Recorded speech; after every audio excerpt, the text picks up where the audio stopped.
welcome everyone to the Daily HiFi Podcast. We do this every Monday, 4 p.m. Pacific. My name is Chana. With me, we've got Joe, we've got Aaron, and we've got Ealan. What's going on, fellas? What is up? Look at Aaron. We were just mentioning it. Looking all. Dude, all I need are wings and that'd be fly. Oh, got the salmon look. Salmon, I'm like a fish. So yeah, Swimming up a stream. we have a agenda today, which is absolutely nothing. Word. You guys ready for that?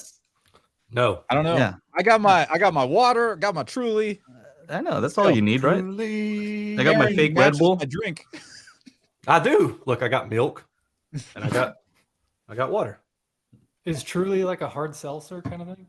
Huh? Yeah. But this is the strawberry hibiscus margarita style.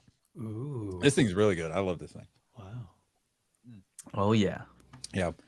The only what's- the only problem with these Trulies is that they always give you in a variety pack. So I have to buy 12, but there's only 3 of the strawberries. So you got to kind of like the other flavors. I like the mango. They have this like spicy mango. Ooh, that's what I call you. That's my nickname for you. That's what it's me. You're my spicy mango. Spicy mango. Hey, well, Anyway, so when we had some people coming over, I bought 3 12 packs, just so that we can load up on the strawberry and the mango flavor. The others I kind of just don't care for. Well, you guys sounded like you had fun, Chana and Ealan. I guess we talked about it before. When you guys were at what, CES, was it? Yeah. And then Ealan was on the phone, like saying all kinds of crazy stuff to me. I think you guys were out partying. He's just like calling me names and stuff. Yeah. Yeah. I'm like, who is this? Vegas. You can't help it. Heck? What the? Yeah. Just seeing what's up to the folks in the chat. Let's see. Keeping Up with the Joneses, Parker Tufts, Chris Wyndham. No, nothing. I see you guys. Fred. I know nothing. Yeah, I can't say everybody, but I see you guys in here. Billy Some of P. these folks Logan. were in here pretty early. 318 Sem was here. I was also here. And then Everyday Jay, he's at Disneyland right now. So What? That's yeah, usually he's at you. Disneyland That's your watching, thing, dude. That's your standing in line. That's Huh? Joe's thing too. I know that's your my. thing. He's like, "Are you there?" call today?" in. Yeah. I think you go too much when people ask you, during the podcast, if I'm at Disneyland during the podcast. Yeah. It's no good. What's up with you, Ealan? What's new with you? Just did the spatial audio calibration toolkit. Oh, you sold your soul. You sold your soul. I sure did. Yeah. You see that comment, Shauna? Oh, I'm not going to disclose how much you paid me to actually Oh yeah. do a raving review. Yeah. oh, yeah. I think it's shaped like this, right? Yeah. I was gonna comment back and say, hey man, because somebody's, I kind of gravitate towards the negative ones real quick because pretty much everybody's positive, right? And then there's just like 1 or 2 guys are like, yeah, you sold your soul for this one. I'm like, dang, that's a cheap soul right there. I know, dude. I know. For the spatial audio, Yeah, worth it, dude. yeah. I sold my soul 5 times before, How and much? it's definitely worth the spatial audio disc. How do you- Well, you know what's funny? I was talking to people about DJing.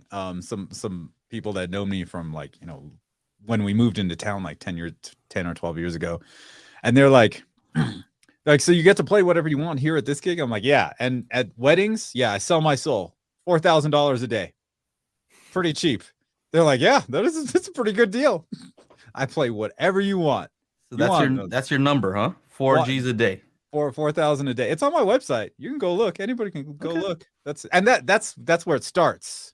That's where it starts. We go Right. up from there, depending on What you're how asked much to of my do. soul you want. That reminds me of what Ted DiBiase said. You know Ted DiBiase? Yeah, the million. Huh? Is that the $1 Million Man? Yeah. The wrestler dude? Yeah. Everybody has their price. Yep. Is that what it'd say? Yep. Yeah, something like that. And Ted then Nugent. I haven't heard that name. in What's his ages. Ventura the body dude? What's his name? Jesse the Body Jesse the Ventura. Body. Yeah, he said I ain't got time to bleed in Predator. So Oh. that's a classic. Don't you charge more for an all-white speaker setup too? Yes, there's an all-white package. Yep. Because you can. Ballin'. It's aesthetics. You know. paid I mean, extra for it's not that big. It's like $500 extra. You know. You, Takes you me. should takes do me it an with extra like hour. white gloves too. Like when you're setting up. I don't know. No, but you know what I do? Since the speakers are white, I go and wash my hands before I have to handle the speakers. Because if you have any dirt from just anything, it just gets on there. Well, that's Yeah, $500 right there. And I'm then already there's the bringing Phantom of equipment. the I could Opera bring mask. the That the might white be- ones or the black ones. But yeah. What's the weirdest song request you've gotten? Okay. Like in the middle of dancing, people want to Benji hear like here. classic rock. Like, Mhm. can you play some Leonard Skinner? I'm like, Leonard Skinner, dude. Like, we're like at 125, 128 BPM. You want me to drop into some like Freebird? I'm like, okay. But I'll tell you this, Benji. The weirdest thing that has happened, it happened last year. Somebody pooped on the dance floor. Oh, Oh. Woo! Like there was literally a turd. I took a picture of it. Oh. And bridesmaid, I'm DJing. Bridesmaid comes running over. Somebody pooped on the dance floor. I'm like, what? She's like, yeah, look over there. I was like, oh. She's like, can you do something? I'm like, oh, lady, I'm DJing. Hold on. And I had a song playing. I run over to the videographer guy. And I'm like, hey, man, can you get one of the staff here? Somebody pooped on the dance floor. And he's like, what? Like that's always the question, response. What? And so he goes and runs off and does it. And then like some people show up and they're like cleaning it. So whoever had that comment up, you know what I did? I played Drop It Like It's Hot because oh! I was about to ask you, what's the perfect song? What song goes with that? That's good. right? And everybody, because you got to make light of the situation. It was only 9 o'clock. We had 2 more hours of dancing. So it's not like we were going to Wow. stop the party, but they did have to, you know, bring in some deodorizer, you know, that kind of thing to get the Disinfectant, yeah. smell away, open up some windows and get some flow going. That's hilarious. That's super gross. And then I went into so you got to make fun. You got to have that levity, right? And so I went into Bananas by He's funny. He's just going with it, huh? That's a good DJ right because it there. says this shit is bananas, right? Yeah. And everybody was laughing. Like it was a weird situation, and you know, got to bring some yeah. You should have got paid extra for that one for sure. Yeah, you should have. Extra. People were put it up laughing. this People were still distraught. That one bridesmaid, she didn't look right the rest of the night. Like, At least nobody slipped in it. That's why Ruin a you can't throw us off our game, right, Chana? mm-mm. You know, when it comes to this stuff, Yeah. we're just used to awkward. Yeah. Awkward is just normal. Yeah, go. I mean, Yeah, you know, problem. I'm out there playing 4 on the floor, house and techno at the ski resort. This lady comes up, she's like, "Can you play some Backstreet Boys?" I was like, "Ugh!" And I didn't know her like whole crowd was like, you know, they were in my peripherals. They just started busting out laughing when I made that face. Like, oh, Backstreet Boys, and they just started dying. But I did end up playing it. It was at a 110. And so like I got on the mic to say, hey, welcome everybody to Mammoth Mountain. And I played this Grammatic track, and Grammatic makes this like electronic-y, hip-hop-y, you know, boom. And then I just laid on top of it a couple of different loops from the Backstreet Boys song. And they were just like, oh, he's playing it. But I played it in a different way because That's cool. I got skills. That's right. Very so, good. yeah. Very good. That's Yeah. almost like a scene from Caddyshack, you know, where somebody is like, it's a duty. And it's like a Three Musketeers. And Bill Murray goes over and eats it. Luckily, nobody went over and ate it, right? In your situation. Hey, I've never watched that movie. Oh, really? I swear to you, I just see it once in a while on Apple TV, and I just see this like little gopher looking dude, and it just Yeah. cracks me up just like looking at it. And who's the comedian with the bug eyes? Oh, Rodney Dangerfield? Oh, Yeah. Just the way everybody's like look on there is just hilarious. I The feel like I should one-liners, watch like the quick-witted stuff in that movie is worth watching it for. I mean, it's not like everybody adores it as a classic. I'm not like one of those guys, but I still think it's great for quick one-liners. Well, it looks like it's supposed to be like really stupid.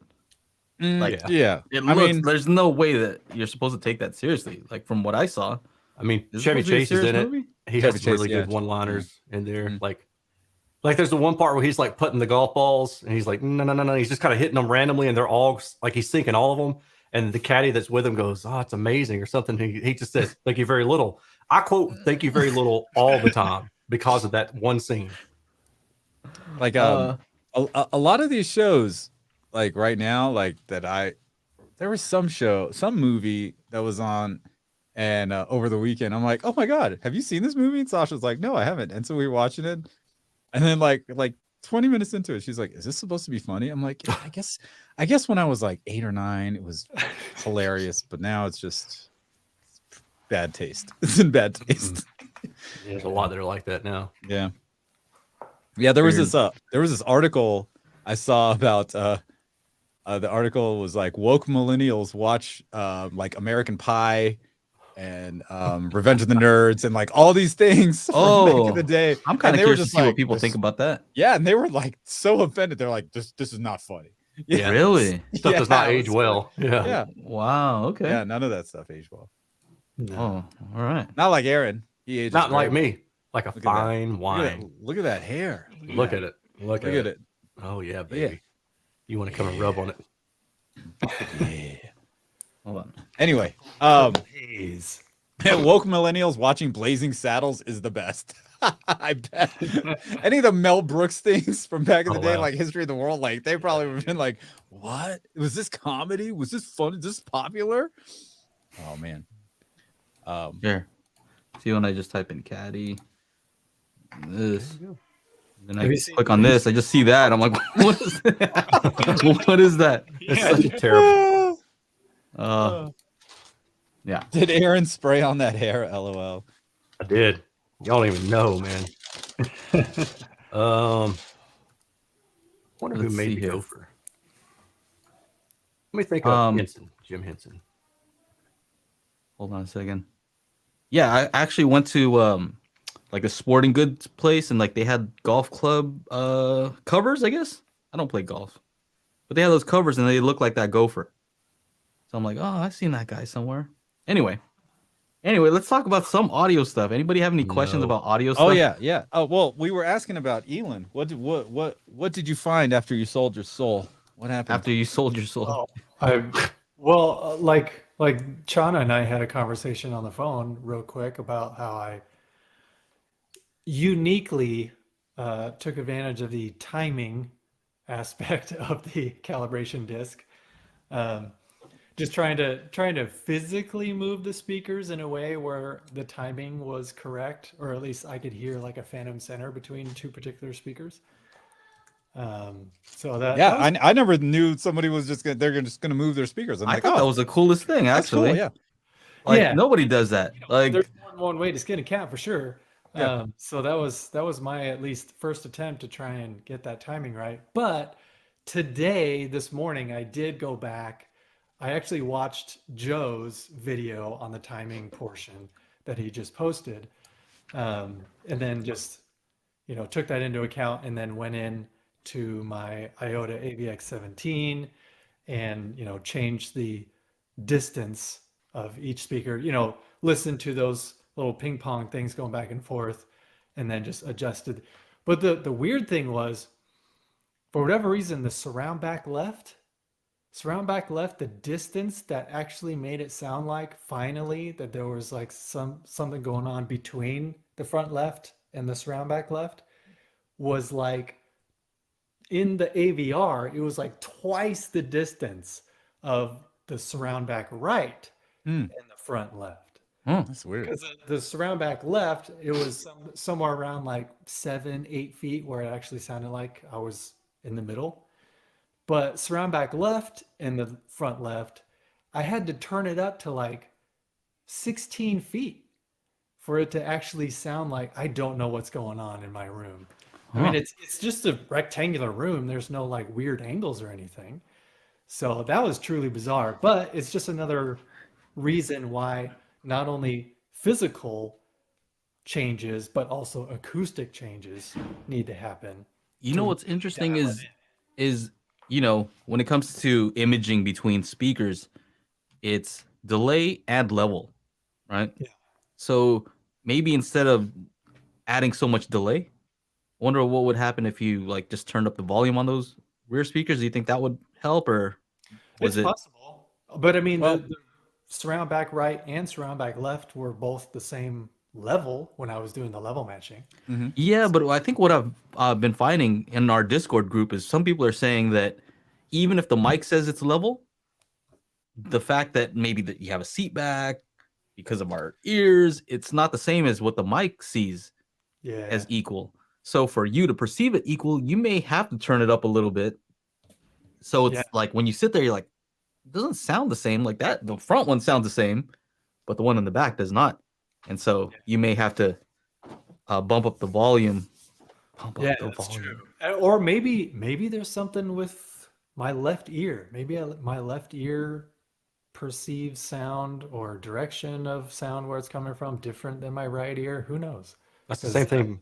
I was a swimmer and I played water polo in high school. So like going below the water and above the water, all those pressure changes and diving into the water so much, like I don't know, maybe my ears are a little off.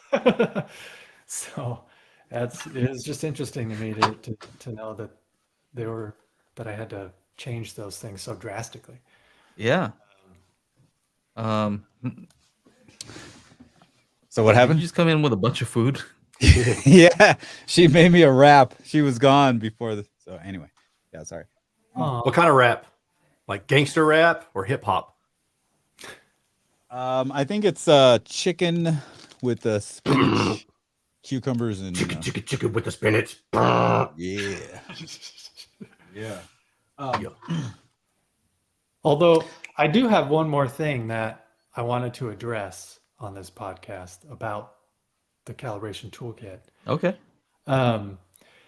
But because it got me thinking, especially when I was doing, what was it? Like the phase tests and just the level matching tests, just how different pink noise sounds coming out of each individual speaker, because not all of my speakers are identical, right? So it's like, am I focusing on the wrong thing when I'm, deciding what my dream home theater setup is going to be? Because normally, you've got your big old front soundstage. Maybe you got a couple towers, or maybe if you've got like a really nice setup with like an acoustically transparent screen with like 3 identical towers behind it, that kind of thing. Obviously, you need a lot of power, because typically the distance between your screen and your main listening position is going to be a greater distance than your surrounds, right? Right. So you need more power to get to that, main listening position from the front soundstage. But at the same time, like, I don't know, I'm kind of starting to think maybe balance is more important than power, as far as like just your sonic qualities of a particular speaker. Because if you take a look at any post-production facility, like I really like Atom Audio studio monitors. I don't actually own one, but I just really like the look of their speakers. I like how they have DSP in them. So you don't have to have like an external DSP, in the mix. So if I ever had like a really nice studio monitor setup, I'd probably go with Atom Audio speakers if money was no object. But like, if you take a look at a picture of any Atom Audio setup, it's always the same exact speakers, front, center, left, surrounds, back surrounds, even the heights. they're always like the same exact bookshelf speaker that, you know, the heights are like on these mean ass, you know, stands that are like connected to the ceiling so they can handle that much weight, whatever. Mhm. But yeah, it's like, is that what I should be shooting for? Is like every single speaker to be the exact same, so then I have the exact same tone coming out of each speaker? I like that idea. You know, as opposed I mean, to like I'll a tell you big this, it soundstage. helps. It totally helps, man. Yeah. When I upstairs, I had a hodgepodge, right? I had the SVS prime elevation speakers up top. I had clip speakers all around. Mhm. Then I had Martin Logan speakers all around, still with the SVS up top. And then finally, I got the focals up top, and then I got the matching focal ear level speakers. So all the materials are all the same. And that just, it brings a level of immersion up because everything is just, it's a cohesive unit, Mhm. right? You have all the same, in this case, flax drivers, aluminum, magnesium tweeters, all of it's the same, right? And then, and I experienced it in this room when, who was it? It was OSD sent me like 11 tiny little Apple-sized speakers, right? And I set it up in here. I was just like, wow, I want to watch TV or I want to watch movies in here because everything is the same speaker.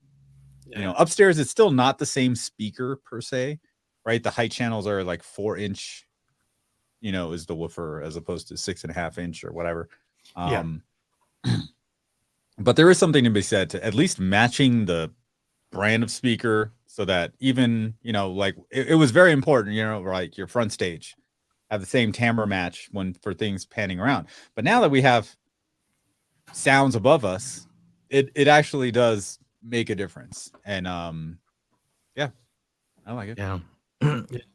Yeah.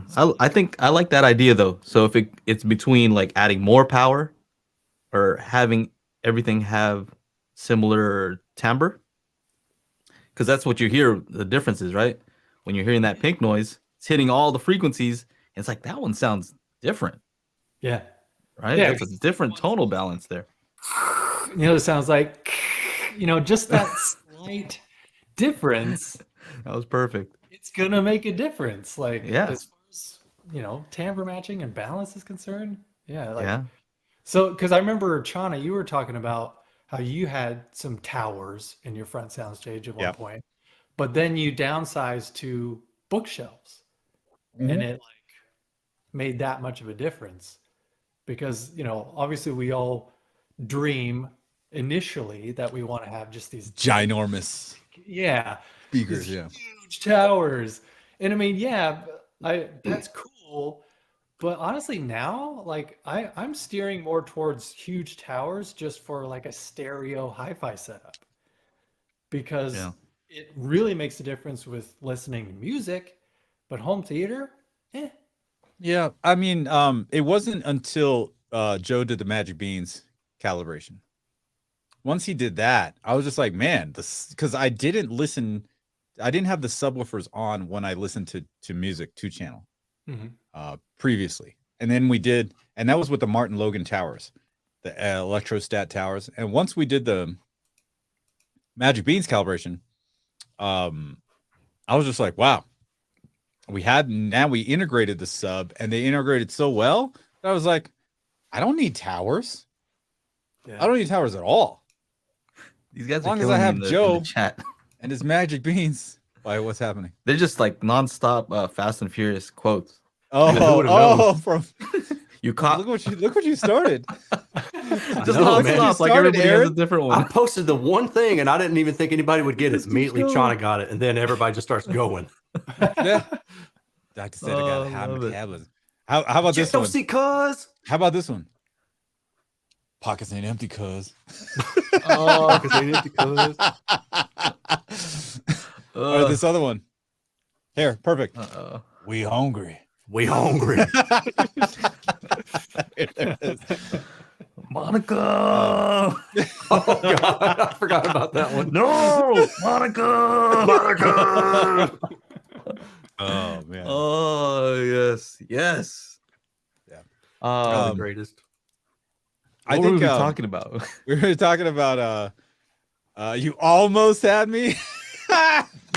You almost had me. Still a buster.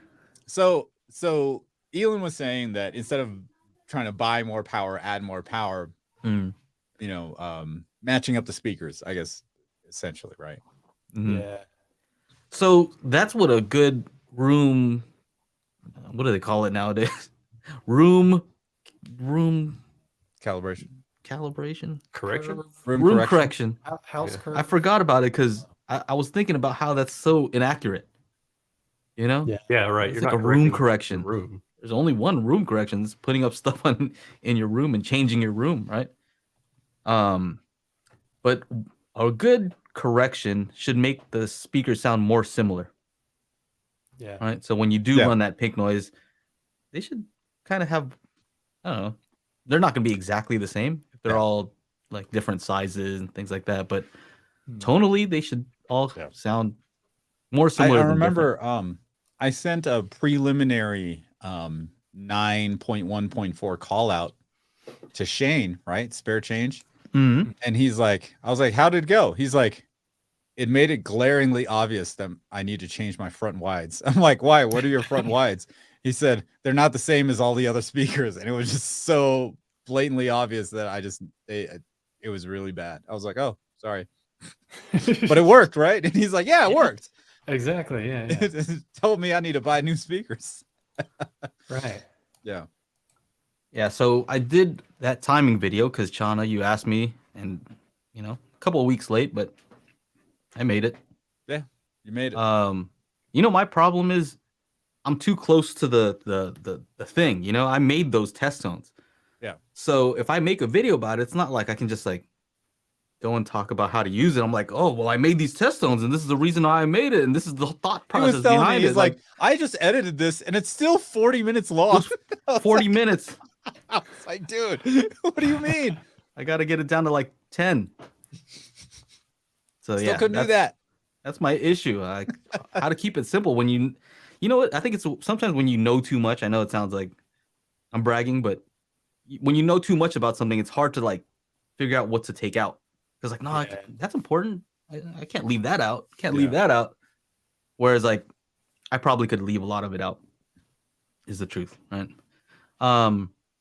But yeah, I made that video talking about the timing. Have you, Aaron? You don't have the toolkit, right?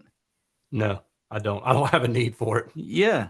Well, I think you'd appreciate it. One day because, I will. Look, Aaron. Yes. You come to California. You need to drive. Okay. Drive. I will drive there. Yes. You will drive. And I got a 5.1.2 I can just give to you.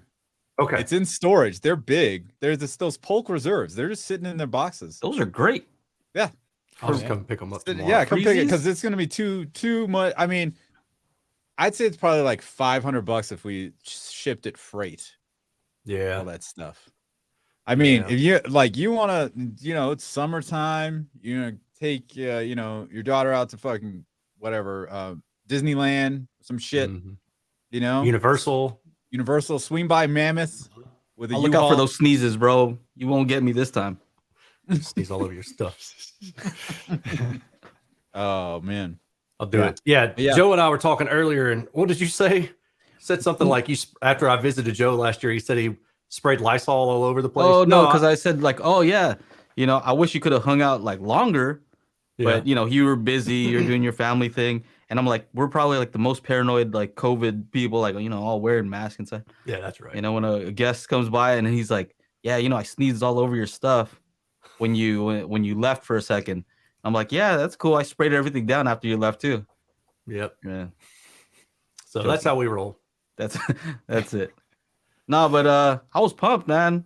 I wish you could have stayed longer. I'm like, oh, check it out. Oral 3D. Check this out. Hey, listen to this. And he's all analyzing the system. He's like, I'm feeling a little bit of, like my leg is shaking over here. Probably some out of phase. I'm like, should have stayed longer. Yeah, I remember thinking like, what? I think it was like I said, just my left leg or something, but not my right leg. Mm-hmm. And it was throwing me off. Yeah. Yeah. So he's like checking out the issues with the system. But that's what we do, right? Man. That's what you're supposed to do. Hang out. I like your different setups. He's like, check this out. And you're playing something and you're like, dude, what's that over there? Why am I hearing something from over there? Something's wrong. I did say that. I just made stuff up too. He was like, there's no speakers over there. I was like, are you sure? There's speakers over there, man. It's like me going into the theater here, the local theater, and like there's a blown speaker on the like right hand side of the theater, and every time a sound goes by there, it's I was like, it just hurt me every single time. Like, man, did I pay for this experience? Why? No, it was the first time that Aaron probably has ever heard Oro 3D, and he was just like, I was playing some stuff, and he was just like, what was that? What's that? How come you got? Yeah, stuff was You like got fire leaves got me. flying. Ducking over there, Aaron. Yeah, he was like What's going on that. here? Dude, I went to Audio Advice last year, and I can't remember which room it was, but I demoed a room. Maybe it was Friday afternoon or early Saturday morning. I don't really recall. And one of their speakers was messed up. And I was like, I think one of your speakers is messed up. And the guy was like, you're the first person to notice that all day. And I was like, all right, I've got golden ears. I'm out, you know? Like, My But- work Oh, is that's done. hilarious. Like, but Hey, more than likely, I told them probably other people heard it, but they thought, nah, you know what I mean? Like, nah, this thing's set up right. It's got to be just me, you know? never knew. Who knows? Never Something knew. clicking over there. Yeah, something didn't sound right. I can't remember what it was, but it kept drawing my attention to it when I would hear it play, and I was like, okay, that doesn't sound right. Real quick, shout out for some of these earlier messages. Robert says, hey, I'm having trouble with the Fiera 8 that you reviewed, Ealan. Channel stopped working for no reason. I'm on my second unit already. What is the Fiera 8? It's an 8-channel amp. It's a Class D amp. It's a 8-channel amp. On a second unit already. Channel that stop working? Fiera? Why is it not a Fiero? Yeah, I don't know. So That's a bad joke. No, they also missed Sorry. an opportunity. They should have called it the Fier 8. Like take off the A and just put the 8 there. Fiera 8. Fiera, yeah, and it like aerates your lawn. You put it out in the yard, and it just moves and aerates your lawn. That's terrible. I'm done. Just forget it. Let's wipe that from consciousness. Super chat from Sammy earlier. Thank you for the super chat. And he says, on the new Marantz or Denon, can Odyssey adjust the phase on a multiple subwoofer? I don't have one of the newer ones. Oh, I hear my. Hold on a second. Yeah, I don't think it does. I I think have to be Chana careful was what I the say one about it that because they reviewed the don't new exactly ones. tell you everything that they do, Yeah. right? But do they do phase correction? I don't think so. Should I look? I got the Marantz not- right in here. It's not in the same way that I think that I would want to do phase correction. Like I know Aaron's thinking all pass. I'm thinking all pass filter is a phase correction, like specifically for phase. I think a lot of times they adjust the phase by adjusting the delay, Yeah, right? Which for the most part works, right? But it's not exactly a phase only correction. Was that accurate? yeah, What I said? right. All I Does know it matter is- that much for bass? I think it does. I think Yeah. it can for sure. I think if you have the option, then you would want to use something like an all pass filter in certain cases instead of using like variable delay or something like that. But that's debatable, you know. In a blind test, I don't know if anybody would notice or not, but I've noticed certain things. So Do you think that you would notice that? Let's say if you're using a tactile transducer, like people have the bass shaker underneath, right? And they're trying to time that thing perfectly, like they want it to hit when the bass hits. yeah, I guess that I doesn't mean- matter phase wise for a bass shaker, but you know what I mean. Well, actually, so I was thinking it might even more. Not so much because of the bass shaker, but like if you don't have everything else in alignment with the bass shaker, then you can create nulls in the response, which will draw your attention to that sound.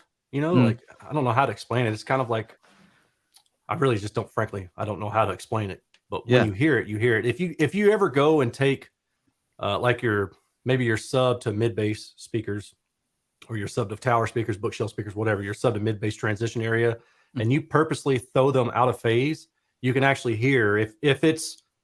Let me back up. If you have everything dialed in perfectly, and then you throw it out of phase, so it is literally 180 degrees out of phase. It's not like 130 or 110 or something like that. It's literally 180 degrees out of phase. You'll hear two different point sources, and sometimes what you'll also notice is you'll notice vibration in your leg or in your butt or something like that, and that's usually how I'm able to identify that there's a phase issue without actually like hearing it, but you can feel it, and that's how you know. And then you can get the microphone out, you can wave it around and say, oh yeah, there's a null right here, and then you start playing around with the EQ or the time alignment or the crossovers or whatever you need to do to try to fix that phase issue. So yeah, I don't know if that's the same for tactile transducer. I don't know if anybody's like, that thing was supposed to push up, not down. Oh yeah, right. You know what I mean? Yeah. Like, just turn it, flip the wires in, done. Okay. Anyway, so yeah, I'm not sure about phase, but I think that they do have individual delay. So I'm in the menu right now, and you can adjust the volumes independently and then as a group as well. Can you adjust the delay on each one? I wonder if that's something that would have to be done in I mean, there's in distances. There is for each individual one? There's 4, yeah. Okay. I think that's practically how they're doing it. You know, so the good thing about that is you could use something like MSO, multi-sub optimizer, to set EQ for each sub and also delays and levels for each sub. And so you can kind of create this virtual giant sub that has a smooth response in all of your seats. And so, yeah, you definitely need to have level, you need EQ for each sub, and you need delays for each sub. And because you have all 3 of those, you would be able to do something like that. Manual, it's all manual. Until they have Dirac Live bass control, then it should be able to do that stuff automatically. Every time Chana gives props to the Magic Beans, I imagine him sitting in his living room with that Chana smile on his face, ear to ear, staring starry-eyed at his focals. Is that how it is? Yeah, something like that. Whenever like the wife can go do something, I'm on there, bro, cranking it, because she's always just like, every time something's mildly loud, it's too loud. Like, we're not even getting into the upper echelons of like the shit being loud. You know, although like I don't want to scare Blanche, you know, our dog. She's very sensitive to hearing. And when I was playing the subwoofer on the spatial toolkit, the LFE track in the crossover section when it goes down to like 16 hertz, she was freaking out, man. And like she came running, jumping in my lap, and I just kind of it's okay, it's almost over. Okay, it's, you know, but yeah, man, those vocals, you know, like I was telling Joe, there's this little boxy quality, you know, maybe like around the one that's usually in the 1 to 2 kilohertz range. You want to kind of notch that out a little bit. And Joe was like, oh yeah, we'll figure it out. And all of a sudden he corrected it so that they were pretty, you know, relatively flat. And you know, if you have, you know, pretty decent speakers that'll take well to EQ, like honestly, you could probably make every speaker sound great. You know, if you had this guy over here. Yeah, I'm working on it. I'm making it available to all you guys. We're working on the Mac version right now of Magic Beans. I need to get all of them working. So PC version, Android version, I'm pretty happy with. Still need to do some design stuff. But I need it working on Mac and iOS, because we put out the public beta, like a link for people to sign up, and a bunch of people signed up, like a lot. Like if I were to scroll, I'm like, dang, right? So that's awesome. And I want to let those people who did sign up know that, yeah, we're going to get to you guys. Just still not ready right now, right? And not ready in the sense like, oh, you know, it's not perfect. No, it's like if I released it right now, you're going to have more problems and just more headache for me. It's not ready yet. It's like when Disney Plus rolled out on every device. And everybody's like, "Where's Dolby Atmos?" And it was only on 2 platforms. He's got to make sure everything works. Right, that's it. How does it Just look? wanna- Is the user interface updated since last time I seen it, or no? No, not yet, because we still want it to work, right? I need it Right, to right. work And in so first. Joe's adding like fun stuff to it too, because there's gonna be some dancing girls in the UI. You know, like, oh, you got it right, Daddy. Oh You know? my God, you got it right. Oh, that'd be good, right? Congratulations. Let me add that to my list. Yeah, Do you need just some help kidding. with Kidding, any kidding, graphic kidding. design stuff? What's that? Do you need some help with any of the graphic design elements? Yeah, hit me up afterwards. Maybe Oh, I if, can oh run yeah, it. I can guys run don't it through know. you and say, like, Um, whether I it's have good to go or not. I have new lower thirds that you'll see in the videos that come popping up. Those are all Ealan made all those. Oh, Yeah. oh. I was like, all hey right. man, those help. He's like, hey, oh yeah, you want some? I make them. I just boom.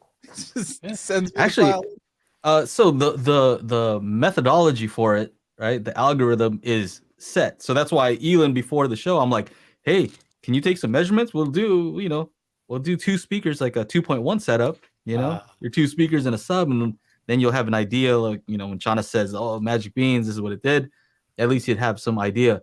But you're doing family stuff, so I understand. Yeah, Mondays are pretty busy. Yeah. Yeah. But maybe after. So in the after show, whoever's down in the after show, right? If you have a U mic, we can maybe do some calibration and see live, right? And see what's going on. My theater is at my brother-in-law's property, Ah, not here. I see. Yeah. Yeah. All right. It can work on a 2.1 system though. I'm sure you have speakers everywhere. Like yesterday I set up the monolith speakers in my kids' room. I have some monolith, like some extras of these THX compact satellites that I bought. Right? Oh yeah. I have some extras and a sub, so I set those up in the room. Yeah. Sounds pretty good. What else? Speaking Yeah, of, I've got a question Yeah. for Ealan. So number one, I didn't realize that I wasn't subscribed to your channel. I was like, I haven't seen any of your videos in a while, and I just went and I was like, oh, that's Derp. why. So sorry about that. But I was going to ask. So now that I'm looking at your recent videos, do you do your own thumbnails? You talking to me? Yeah, You talking to me? you talking to me? Are you talking to me? What do you mean, you people? Sorry. Yeah, I don't make enough to outsource any of my I was just stuff. curious. They look good. I like them. But so what I was going to ask is, do you have any, like, what do you have coming up on the horizon that you're really excited about? Like upcoming videos that you're like totally psyched out of your mind on. Gosh. Like, how far out do you plan? That's, You know what? that's the question. Aperion Audio is trying to hook me up because I have a couple of their Theatris speakers in my setup right now in my testing theater, but just the front, left, and right, and my surrounds, because the center had some issues, so I had to send that back. But they're hopefully probably by maybe the end of this summer, they're gonna give my whole theater like a Theatris takeover. Theatris. So I'm going to have to go Every check out their single stuff. ear level is going to be Theatris. They even have Theatris height modules now. So they're just going to try and have every single speaker Theatris. Which That's a good name. I I'm like that stoked name. about. That is a pretty neat name. Yeah, because I mean, like really, it's like those like boxy ones, with the like 2 mid-range drivers and an AMT Yeah. tweeter. Those are And, very interesting. I'm looking at them right now, actually. Yeah, let's bring it up real quick while you're bringing that up. Yeah. FOMO. Amazing. What's up, FOMO? Thank you. He says, happy Monday. Wait, aren't you guys millionaires now? I might have to lower it to 99 cents. I don't know. I feel like a millionaire. Is that good enough? Feel like $1 million. Feel like $1 million. Looking, smelling, feeling like $1 million. I don't think my bank account would agree, but not bad. We're not doing bad. Are we doing bad? I don't think so. We're doing all right. Once Magic Beans comes out, maybe then. Yeah. Well, hopefully. I'm ready for it, right? Once Magic Beans comes out, we're gonna have to shell out more dollars. Oh yeah. We got to go to one of these trade shows and be like, okay, here's There the you go. Yamaha, here's the Denon, here's the Trinov, here's the some name one with direct live, what Arcam, whatever. Yeah. And then here's the cheapest one out of them all running match beats. That's what I want to do. Yeah, Mhm. I want to do that. And we're gonna You know, have so it's everybody funny 'cause vote. I was talking to Croson on the phone, and I was just telling him, you know what? If I make money from this thing and it's it's successful, it's not a surprise, right? Like when you spend all kinds of time on something, like months, years, and finally like something happens, it's not you shouldn't be surprised, right? It's like, yeah, that was a lot of time put into that thing. I hope something happens, right? Otherwise, that was a big waste of time. Yep. And I think that's the difference. You know, we're talking about money right now, not necessarily audio stuff, but sometimes I see like some of these young guys who are like young athletes, right? And sometimes I don't know if they're like necessarily ready for money. For prime You know what I time. mean? Like they just too much comes at once, and they're like, whoa, I can buy everything now. Mm-hmm. Whereas, like, we had some pretty good success with our spatial audio calibration toolkit, right, Chana? And he sent me a nice check, and I'm like, oh yeah, we're going to Olive Garden. Like, dude, we can always go to Olive Garden, right? Yeah. But that's how much it'll change. Like, we're just gonna do the same things, right? It's not. There's no change. Yeah. So Yep. I don't know. Little side note, just to let you know about kind of how we roll, how I I was- roll. I was Chana's different story. Chana is gonna be, you'll see new ride in the, I was You'll already know. looking for a Porsche. So You'll know. before this You can SACT. get So that Cayenne, right? Cayenne No. pepper, maybe. Turbo GT, man, fastest production SUV on the planet. Oh, Mhm. giddy up. I will race you. Yeah. let's do it. Oh, Race you for do your it. pinky. so anyway, My shirt? yeah, I'm very thankful. slip. You know what I mean? But it's not. I don't know. I know. Money's just Um, money, bro. It's not a big deal. Yeah, you know what's funny? Like the amount of time like we've taken to make that that disc and all these files and stuff, and it kind of goes back to what you said in your video about it, Ealan, is that which was another thing that I didn't even think about, and that is when you're doing the level matching section and you can have the pink noise coming out of the AVR. You made a great point is of you want to calibrate for where you're watching the movie from, the source. Right. So you're now calibrating from the Blu-ray player, which is where you play your 4K discs and all that kind of stuff. Yeah. And one of the things that's interesting when people say, "Yo, I played your disc in my 514 setup, let's say, and the rear heights are not playing out of the height channels. They're playing out of the ear level speakers." I was like, "Oh, okay." They're like, "I might have a faulty disc." And I'm like, "Oh yeah, no, it's not a faulty disc." "Oh, but I played the pink noise through the AVR and it came out the proper speakers." Now, here's the thing. We made these things.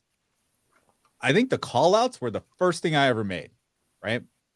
And I believe everything that on that disc was from like May or June of last year of me just saying front left, center, front right. And then some of the ones I know that I hated, like rear height right. I just said it all weird. I was just like, screw it. I'm just testing it. And it ended up on the disc because I just didn't want to re-record everything. But when you actually, the disc actually engages Dolby Atmos. So that means all your settings matter as far as your layout and what's going on in the config screen and all that stuff. So if you have a speaker layout that is an Oro 3D specific layout, like surround heights, and you try to play our disc, everything from you that's supposed to be in your rear height will now fold down into your surround or side surround, because that's the way Atmos, if it's activated and you have the wrong setting, it's not going to come out the correct speaker. So that was one of the things, like the amount of time we spent on this, everything's correct. There's nothing that's wrong. If there's a sound coming out of the wrong speaker, there's a setting or a wire mixed up in the system. And that's because even though the pink noise from the AVR comes out, because it's just sending pink noise to a specific terminal. So if you have that terminal connected to the right speaker, it'll work. But once Atmos is engaged and all your settings are taken into account and the sound's coming out the wrong speaker, that means the setting is wrong. And so that's kind of like what you were saying, you know, when you wanted to you want to calibrate the source of where I'm watching the movies from. Oh yeah. You know. I thought that was a nice way of putting it. So Ealan, I think you said a few things like you know, I like the criticisms actually. Yeah. You know, you're like, well, I wish that they would have done what is it, the polarity? One of the tests you're like, you wish that it wouldn't have been just left as the reference? Timing, yeah. Timing. Okay. I wish I could have specified which two speakers to play at the same time. So more like the speaker pair section. Yeah. What? You're saying it's not perfect? Well, I mentioned it in my video. I don't know if I misread or didn't read the manual enough, but when I was doing the crossovers, when I was doing the crossover tests, how it activated my subwoofers. Was that intentional? Oh, okay. Yeah. So activating your subwoofers is something that we can't control because the base management on your processor says that anything below 80 hertz or wherever you have it crossed over is gonna automatically transfer that to the subs. Right. So you would have to manually say, no, these are all full range speakers. Got it. Yeah. So even though we specifically don't send anything to LFE, it's still the base going to management manage will base. send something to your subs. Yeah. That makes sense. Okay. Yeah. So yeah, we didn't mess up on that one. Yeah. No. So it's like a couple of, like, you can do a couple of things. You can turn off your sub or tell your receiver you don't have a sub, and then have your speaker full range. Run it so you can see on each speaker. Run it so you can see, like, okay, where's a good crossover point, and you pick it for all your speakers, including your heights, and then you can turn on your sub and then see how well the blend is. Right? Yeah. Do I notice a big jump from my center channel all the way to the corner of the room where the sub is? Then you might have to, like, you know, do some more fiddling with your setup kind of things. Right. Yeah. And so the other thing that you said was that, you know, for the timing test, we only use one speaker as the reference. Yeah. Right? The left speaker is the reference point and everything is relative to that. And the idea is if everything is time aligned to this left speaker, that also means that they're time aligned to each other, right? Mm-hmm. I think the way you wanted to use it was kind of for imaging purposes. Yes. And that's actually what the speaker pairs section is for. So Reverend Slim is in the chat. He's the one who asked us to do it, and Sean had to make all these, like, look at him. So thank Like you 30 to more Reverend files. Slim. Damn. Yeah, that was a lot. But he wanted these files for that specific purpose. Is he said, you know, this is all good, but I want to image between left and center and right, and then the right and right height. I want to hear the imaging between them. And so on that one, we're playing pink noise, and so it's a static type of deal, right? Yeah. As opposed to dook dook dook. And it's just kind of easier to see, like, is it in the middle? Like, where's the imaging when it's pink noise? Yeah. And then we kind of had a limitation of how many tracks we could have put on there. Sure. Yeah. Were we towards that limit, or did we See, decide? that's the thing. We didn't know. Okay. Right? We didn't know. So we ended up with 16 gigabytes. So, I mean, we could have done it. Mhm. We just didn't know. And even though, like, I made 160 tracks, you have to multiply that by 3 is what you have to deliver to the Blu-ray author guy.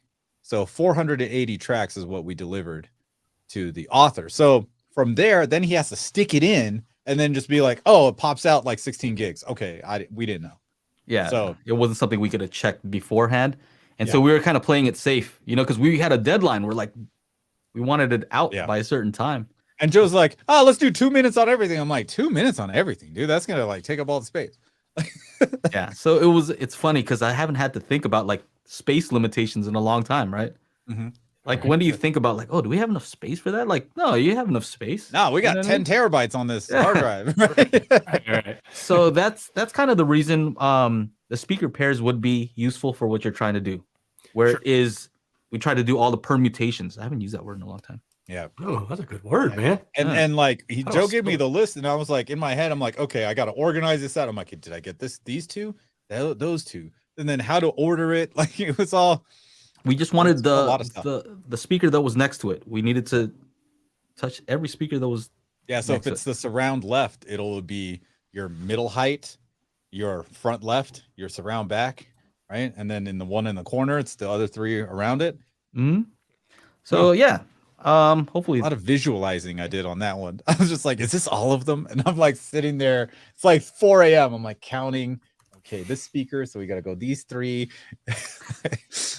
For real. For real. My wife thought I was crazy. I literally was in, there was a span of 3 days. I was in the same pajamas because I did not leave my dining table. Right. Because I had both computers because I need my Mac and then the PC to like, to do all of this. Do all the encoding on the PC and stuff. And so like I literally I woke up one day and then just started going. And then, we had dinner. We took a break for dinner and she had some TV on. And then she's like, I'm going to bed. I'm like, okay, cool. I'll be there in a little bit. Next thing you know, it's 4 a.m. I'm like, oh, I should go to sleep. And then I go to sleep, wake up at like 9. Okay, let's go. Let's get back into it and work on it. And then, after those 3 days, I was just like, okay, Joe, here it is. He's like, damn, you did all of those. I was like, yeah, I just didn't stop. yeah. So, yeah. Oh, man. Craziness. So actually, this leads into something, talking about the timing stuff in our Discord group. So we have a Discord group for owners. So Ealan, you should pop into there. So Reverend Slim has this whole like write up. I mean, like, it wouldn't even fit in one post. He like literally wrote a essay about how to do this thing. Yeah. So it's in the Discord group, and it's how to use those timing tests, or sorry, the speaker pairs. The way he uses it. So it's pretty interesting. But another discussion that we've been having in there that a lot of people don't seem to know is that the Denon and Marantz does not do the distance measurement properly. So when you do auto calibration, and I asked him to back me up on here because he's the one who told me about it. But I think that they don't do the correct calculation because what do they do? Like 1 foot equals 1 millisecond or something like that. Is that right? Yeah, it's like 13 inches is a millisecond. So roughly. So the thing is, it's kind of like rounding, right? They're just like, that's good enough, right? Yeah. So he says they use 1 foot equals 1 millisecond of delay. Speed of sound is 1.132, right? And the problem is, when I asked him, I'm like, well, doesn't it not matter if all of them are kind of messed up by this mount? And he said, no, because the further your speaker is, the more incorrect it is. Right. Right? Because it's a multiplication issue, right? It's not just addition. Yeah. So, yeah, if you have something that's really far away, it's actually like pretty off, by a significant amount, like something you'd notice. And so the idea is, where do I have it? Do I have it written down somewhere? Oh yeah. So the way to fix the issue of if you have Denon or Marantz is you have to multiply. If you're using feet, you multiply by 0.889 and enter that in, right? Jeez. And if you're in meters, you multiply by 0.875, right? And that'll get you the correct distance or correct time delay. Now, the thing is that if you're using multi-QX, so Jed knows here, if you're using multi-QX, they apply this fix, right? So it's like if you're using that, it doesn't have that issue. Yeah. Right? It's only if you're using the Odyssey editor app to do the calibration, or if you do calibration, just by plugging it in and doing the old-fashioned way, right? Mm-hmm. But it's kind of crazy. Like, these are expensive devices, right? Yeah, dude. Couple $1,000, right? And like this AV10 was 7,000, right? Just kind of rounding, you know what I mean? Like, wow. And so let's see. I don't know if anybody's tried this, but Reverend Slim was just saying that he does, that there's a difference so that you can perceive. If you're using multi-QX and want to see what it will upload in feet, change units to milliseconds. Okay. Sips and wipe out. So anyway, I thought that was a interesting thing that people should be aware of. If you're really trying to dial stuff in, you want to get those things as close to perfect as possible. I mean, this brings up something that I've been thinking about for a while. I mean, I know like nobody's being malicious or anything like that. But some of this shit just isn't right. Like some of the shit isn't correct. And they've been selling a lot of units on the stuff and it's wrong.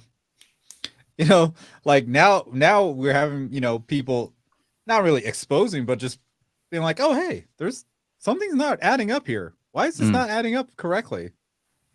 And you would think it's more of a bigger issue. Like, how long has this shit been wrong for? Like people are. I'm fortunate enough that like, if I want a new $2,000 or $3,000 receiver, I'll order one online right away if I need to. I'm fortunate enough, right? But there's a lot of people that are scrimping and saving for that $1,000 receiver or whatever their it is, and it's just like, man, how long has this been fucked up, and how many companies does this apply to, and for how long? How long have we been, like Sasha always says that phrase, man, been being sold some naked ass dreams. And it's just wrong, So sometimes it's just like up to guys like us and the people who are watching to like check some of this stuff sometimes, right? Like you can't just assume like, oh, they got it all right. Of course they did, right? And then you start doing some tests, like, hold on a second, what's going on? Like when I used to do the what do you call it, custom curve on the Odyssey editor app, right? I'd apply this curve and I'm like, why is there a dip now? What is that? And now we find out with the new multi-QX, like, oh, it's because they're level matching. So you go to bump it up and then it lowers it down. That's why there's a bump and then lower and then your main speakers. I'm like, okay, what the heck? You know what I'm saying? So it's funny though. People complain about our $100 disc, like, oh, it's so crazy, $100. And here you go spending, a couple $1,000 and it's not correct. But you know what? We try our best to make sure our $100 disc is as correct as possible. Right? So it's just kind of funny. Yeah. I got 3 discs to check from the author. And I sat there and went through all 160 files. Oh, this one thing is not working properly. Can we fix the navigation part on this? Okay, here's the next disc. Boom. Went through all 160. Okay, cool. This is cool, but now this is wrong. Got the 3rd disc. Went through 160. I was so tired sitting in here. Sometimes like I would just fall asleep and I'm like, crap, where was I? I like had to keep like a tally so I knew where I was just in case. But yeah, it was taking a long time, man. They should patch the firmware fix. Yeah, they should fix it. Yeah. Speaking of like things that are not right, that are like, are you serious? I talked to Wilfried for a while the other day, like randomly. I was just like messing around with some Oro stuff, and I messaged him like, just like a quick question, right? And ended up talking to him about the stuff that we're doing with the toolkit and how we wanted to do a call out. We wanted to do a call out for like 0 degrees, which is direct center, and then 10-degree increments, right? Something like that, where we'd say, all right, we're 10 degrees this way, 20, 30, right? And we found out that to go to the right speaker, we had to go to 45 degrees, right? 45 degrees is right speaker, right? Except our speakers are typically at 30 degrees or 22.5. Yeah. So if I did that call out, it would be in the wrong place. So I was like, oh man, this is confusing. Like, how does this work? Anyway, Joe and I went back and forth on that for a while. And I was just like, oh, Dolby just didn't care. They just made it 45. They literally changed it for Atmos for probably for their purposes to make it easier to create stuff with the metadata. I don't know, but it was like that in Logic 2 before that, though. So before the Atmos stuff, it was also 45 degrees. It shows in the different panners 45 degrees, right? So I told this to Wilfried. So this guy's the creator, one of the creators of Oro 3D, right? Like that's pretty big. Like it's in a lot of AVRs, right? And when I told him that, he's like, "What are you talking about?" He's like, "That's not possible. Like it's supposed to be a 30." I'm like, "You want to log into my computer? I'll show you right now." And he's like, "No, that's I don't, like how why?" He was like, he called up another guy. He called up another guy who produces music, like straight up. Called this dude up, had him on a Zoom call. He's like, "Is this true?" He's like, "Yeah, it's just how it is." They're like, and Wilfried was just like, "What do you? How though? Like, it doesn't make sense. It doesn't correspond with the speaker." I'm like, "That's what I'm telling everybody. It doesn't correspond, right? So, what do you want to do? Like, what can we do about that?" And he was just like, oh, you couldn't believe it, right? And this is the type of stuff that I'm talking about. Like, sometimes you just gotta question things, right? And we look like the crazy ones because it's like, yeah, we look like crazy because everybody knows it's supposed to be 30, but it's not. Right. It's at 45. I'm telling you guys. And the interesting thing is, I used a different software. I tried Reaper, and that one is actually different. The pan law on that one is when you pan to 30 degrees, that's fully right. And then if you pan more, it doesn't do anything. It's just like a blank space. Like you could go to 45, but it doesn't do anything different. Max is at 30. So that one does it differently. But anybody who's using Logic or some of the other popular ones, it's showing up as 45 degrees. So what does that mean for all of us who are like trying to get our speakers in the perfect place, right? Anyway, it's just, it's kind of crazy. I don't know what to say about that one yet, because if most of them are doing 45, what do you do? I'm not going to tell everybody just change all your speakers to 45, right? Yeah. But I don't know. I don't know what the answer is to that one. I'm just reporting what we're finding. Just reporting your findings, right? Like how, like it's just kind of weird, right? It's like when me trying to make a sound go from my front left to my front left height. Mm-hmm. And I tried it upstairs where my speakers aren't in a cube shape. They're in the Atmos spec shape. And I was just like, oh, why is the sound coming toward me? And then I was just like, oh, this is not right here. And for those that like to, regurgitate what Dolby says is supposed to be correct, good for you. But there's something else going on here and if you think about, it's 2023. 2014 is when Dolby announced Atmos for the home. Is that pretty sure, right? So now we're getting to the point where it's 9 years in and you got people like Joe and me and Joe, and we're just poking around in there. I'll tell you this. How long did it take, Joe? It took 3 weeks until we figured out how to properly set the LFE in this thing. It's something like that. Like, and you guys should have seen it. Like, I was sitting in the hot seat here facing this way with binaural mics on so that Joe could hear exactly what's happening in his room down in LA. Hey, real quick, Jed asks, if you pan 45 degrees, does it hit the front wides? And that's no. What is the angle again? Something weird, like it's something specific, right? I'm not telling you. Oh, okay. Yeah, okay. I'm not never mind. Shit. Nobody knows my It's not secret. 45 then. It's 100% not 45. And the front wide is more, it's not about well, I guess you could try to put an angle to it. We'd have to actually measure it out and figure it out. But a lot of people think the distance for a front wide is directly in between the left, let's say front left, and the surround left. And that's not the case. Anytime I put a sound directly in between it, that sound would come out of both the front left and the the surround left and the front wide. I like how you kept that one secret. It took you too long to find that one out. You're not going to tell everybody, right? Freaked the fuck out when when somebody told me this the sound is coming out of 2 speakers. I'm like, what are you talking about? They're like, did you test it? I'm like, oh crap, no, I didn't test it. Then I busted out. I moved like things up to the living room, set up all these, since I have tripods on these speakers, set up like 3 of them, and I'm like, okay. I'm like, oh man, what's going on? What do I got to do? And it took a good like 4 or 5 hours to finally figure out the problem and the solution. And when I finally figured it out, I sent Joe a message. I'm like, I got it. I got that fucker. I finally got it. And it was so great. And like, and that's why. That's why you guys are not going to find out. Yeah. You're just not going to know. Not going to know what that magic number is. So what are your thoughts on that? Ealan, you make music. Do you have any thoughts about, the panner and how it may not correspond with where people's speakers are? And how does that affect things? It's just one of those things where you think the engineers and the creators behind everything are going to know exactly what they're doing.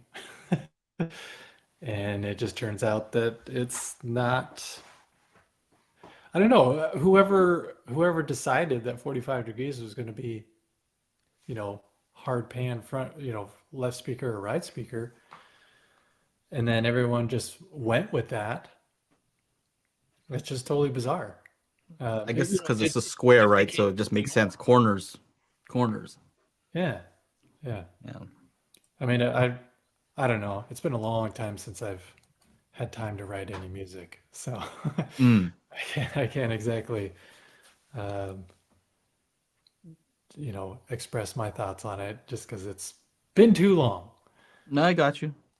Dude, I know what you mean, man. I got like 5 new songs I'm working on right now. It's so exciting. That's why I haven't made any YouTube videos. Sorry, guys. Yeah, 'cause I would love to. I mean, that's probably going to be my retirement. Instead of doing Sudoku and crossword puzzles, I'm going to just be writing music to help, stimulate my brain. That works. So I think maybe next week we might have. Wilfried's messaging me. That's. Uh-oh. I heard you talking on the podcast. Spidey sense. Yeah. So next week we might have Anthony Grimani on. He bought, the toolkit, and I was like, hey, I recognize this name. That's pretty cool. I know this guy. Mhm. I've seen this guy before. Yeah. Anyway, I emailed him like, hey, what's up, man? Maybe you should be on. And what's interesting is when we were talking about speaker placement before, right, Chana? You're talking about your speaker placement of the front heights. Everybody was saying, oh, go watch Anthony Grimani. He's going to school you. Hey, look, I'm here to be schooled. You know what I mean? Like, please school me. Yeah, let's see. Like, Let's please, hear it. people pay for that, right? You go to school to be, you pay for school. So if he's gonna come on and school us, I'm open to it, right? To me, the only way that you could look stupid is if somebody presents better information and you're unwilling to change. Yeah. Right? That's when you look stupid. But if it's like, oh, you know what? Didn't think about it like that. That's interesting. Yeah, I probably had it wrong this whole time. Then you're done. It's done. Yeah. I now don't you're mind. not so stupid. I don't mind, owning up to being wrong. That shit's easy. Right? It's easy. Yeah, it's easy. Yeah, It's easy when you I don't do it a care. lot too, like I do. yeah. Are you wrong a lot? You don't seem the type to be wrong a lot. Like, I feel like this is a trick question. no, Depends I'm on not who you joking. ask. I'm not. Oh man, I'm wrong a lot because I that's how I learn. Like if I'm questioning something, then I just start throwing out what I think because that's the process of me like learning. Like if I'm able to relate something to somebody in a way that like I can understand, then it's easier for them to correct me and relate it back to me, if that makes sense. So Ike says you're always wrong. You about to get another text message. Listen, Yeah. This is the one what I was gonna say. I'm this is wrong what I all the said a time. minute ago. Just ask my wife. that just That's says white. yeah, it just says you're dead. I just said that to Ike a minute ago. Ike, I know where you live. Ish. Yeah. So anyway, just I'm not worried about being wrong. That's the whole point, right? I think everybody is like, oh, they want to see some kind of like WWE thing, and like somebody's gonna come on here and like we're gonna school just us, flying and then we're gonna be elbow. all like it's not gonna be that entertaining. The only That's what time you're I looking don't for. like being wrong Mhm. is like when I do a review, like a measurement, and I was certain that it was right, and I published the data, and then I find out that I'm wrong. Like I hate being wrong because I've already posted it, right? And it's harder to do spillage recovery when misinformation has been put out there, right? Like I hate being wrong like that. I hate when I already have unintentionally spread misinformation. That's the worst, kind of being wrong.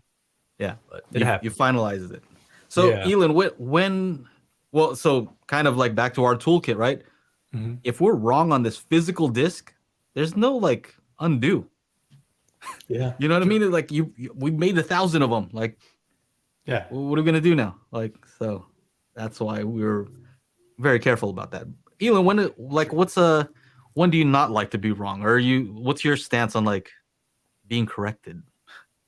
Oh, I'm all for it. Like I can take criticism. I mean, just like, when Chana called me up after he saw my video and was like, "Hey, I never thought about doing the timing like that, but I did it kind of wrong at the same time." Like, I mean, it was just a different approach, but at the same time, I didn't go into my preamp and then mess with the distances that way to also have the acoustic alignment.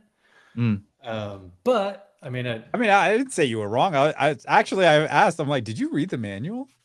He's like, I kind of skimmed through it. yeah, I would expect Ealan to not read the manual. Yeah, right. If Yeah. you're a Be the reviewer, guy. you just go and start reviewing. Like, let me just test go. this out. I'm just trying it. Let me see what's up. yeah. Let me see So this thing what actually was works. there. Yeah. I don't want to be, might be biased. Might have some stuff in the manual like, yeah, this is gonna sound great. Just listen out for the Yeah, listen you out don't for want- the. You don't want that in there. Should I start doing that in the full guide? Yeah. Just listen out for Yes. the images to snap into place as you. Mhm. No, but you know what's funny is if you're willing to be wrong, right? And you're just gonna try something, you're willing to try something out and possibly be wrong, you actually might discover something kind of cool, Yeah. right? So like that might be something I can recommend to people is when you're doing the timing thing, number one, try to move the speaker if you can. If you have no option, then just use the delay. Yeah. Right. But if you have the option to actually move the speaker, it's like Yeah, exactly. that's a better way. It's better to move the speaker. Mhm. Like Yeah, when we were talking car audio, you don't have the choice. Like speakers it's there. Yeah. So you just use the delay. But yeah, if you can move the speaker, that's the best. Anyway. But yeah, I don't mind. I mean, it's one thing for people to be like a bitch about it when they're telling me how I'm wrong. But, there's You don't like how they're telling you. yeah, there's obviously a nicer way to go about telling me that I'm wrong. So what would be a way that you wouldn't like? Well, just the other day there was a comment on the XLR versus RCA video that I did several months ago. Mhm. And like, I mean, yeah, I don't tout myself. I don't have a lower third chyron that comes up that says audio expert anywhere in my videos. Because I'm not. Like, I'm a consumer. I love audio. I'm a big fan of movies. I'm a cinephile. I've went to school for audio engineering for music, but like I just love audio and I love how it makes me feel when it sounds spectacular. But I'm just a consumer like the rest of you, and I love doing research about audio. So honestly, I'm learning just like anybody else as I'm doing this, as I'm trying to present this information. So this dude like spouted this, I don't know, like 6 or 7 paragraphs in this comment about why I'm wrong about saying how XLR actually works versus RCA. And at the like, obviously I didn't read the whole thing because I didn't need to. If somebody's going to take the time to write out an epistle on why I'm wrong, then it's like, okay, whatever. Just go. Like, you clearly had enough time to show just how wrong I was. Mhm. But like, yeah, I just don't, that kind of shit just bounces off me. I'm like, okay. Yeah. I think it's when there's an attack on your character first, right? It's like I can't get past it. Like he said, I'm a liar.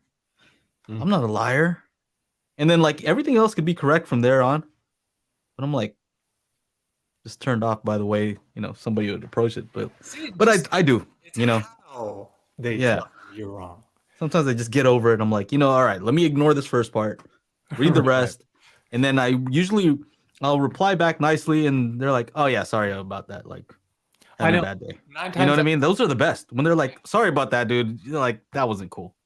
Like, Yeah. oh, I didn't even have to say it. Right. You realize. Yeah. I can't get Um, over if I they. responded to that long epistle just with Oh, you did. just a cool with a thumbs up, and that was it. Because that's I'll usually say thank you for sharing. yeah, that's all Or he something like that.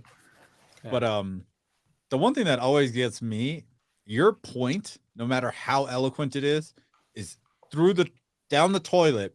If you mix up the words "dan" and "then," Yeah, if you And have I'm like, if you have a typo, it ruins everything, right? uh-huh. already you're out. There's Grammarly. There's a whole bunch. You're gonna write something online. It's written in ink. Oh, Well, there is no. edit, but I mean, So you're one of the two and the there guys, huh? You're just looking for those. no, use two. no, it's You know how to it's the say then there? and then. It's like Then. this works better than this. The Denon is better than the Marantz. No, you just said the Denon is better than. Then what? Then what did you do? Because the Denon was better. Then I went out and bought it. No, you said then the Marantz. I hate that shit. I hate it. Sorry. Joe kills him with kindness. Yeah. Chana, don't lie. You don't say thank you for sharing. Well, one time someone was like, he said, I forgot what the video was like. Oh, he didn't even mention this. And I was like, I said one ... genius, not four. And so he was like, oh man, I'm sorry. I was like, oh. See, I Oh, usually win those because I just can't. I'll just go on I'll out type them. You know what I mean? I'm like, you don't care It's about like a this as much 40-minute as I do. video. I'm just gonna let's just keep going then. Let's go. I'm ready. I got my keyboard and everything. Let's go. They just give up like, all right, whatever, dude. You're wrong. You're wrong. At that point, I just like with Reverend Slim, I'm like, you know what? Can we just hop on the phone and then we can argue on the phone? It's easier. Yeah. It's whoever's louder Mhm. and whoever can talk the fastest. Yeah. That Micro Machines guy would smoke everybody. Then. Yeah, I know, right? Your feelings How do you approach things, Aaron, when somebody says something and what's your typical like go-to thing? And like, what is your thought? But also like, I don't know. I guess it depends. Like if it's just like somebody just being petty or stupid, I usually will ignore it. If it's something just really out of line, I'll ban them. But if it's somebody that has a critique or something like that, then okay, cool. Like I'll reply or whatever. But I usually don't get too annoyed much anymore. I used to. It used to really piss me off because people say stuff that they can't back up, and you just want to be like, "Come on, dude!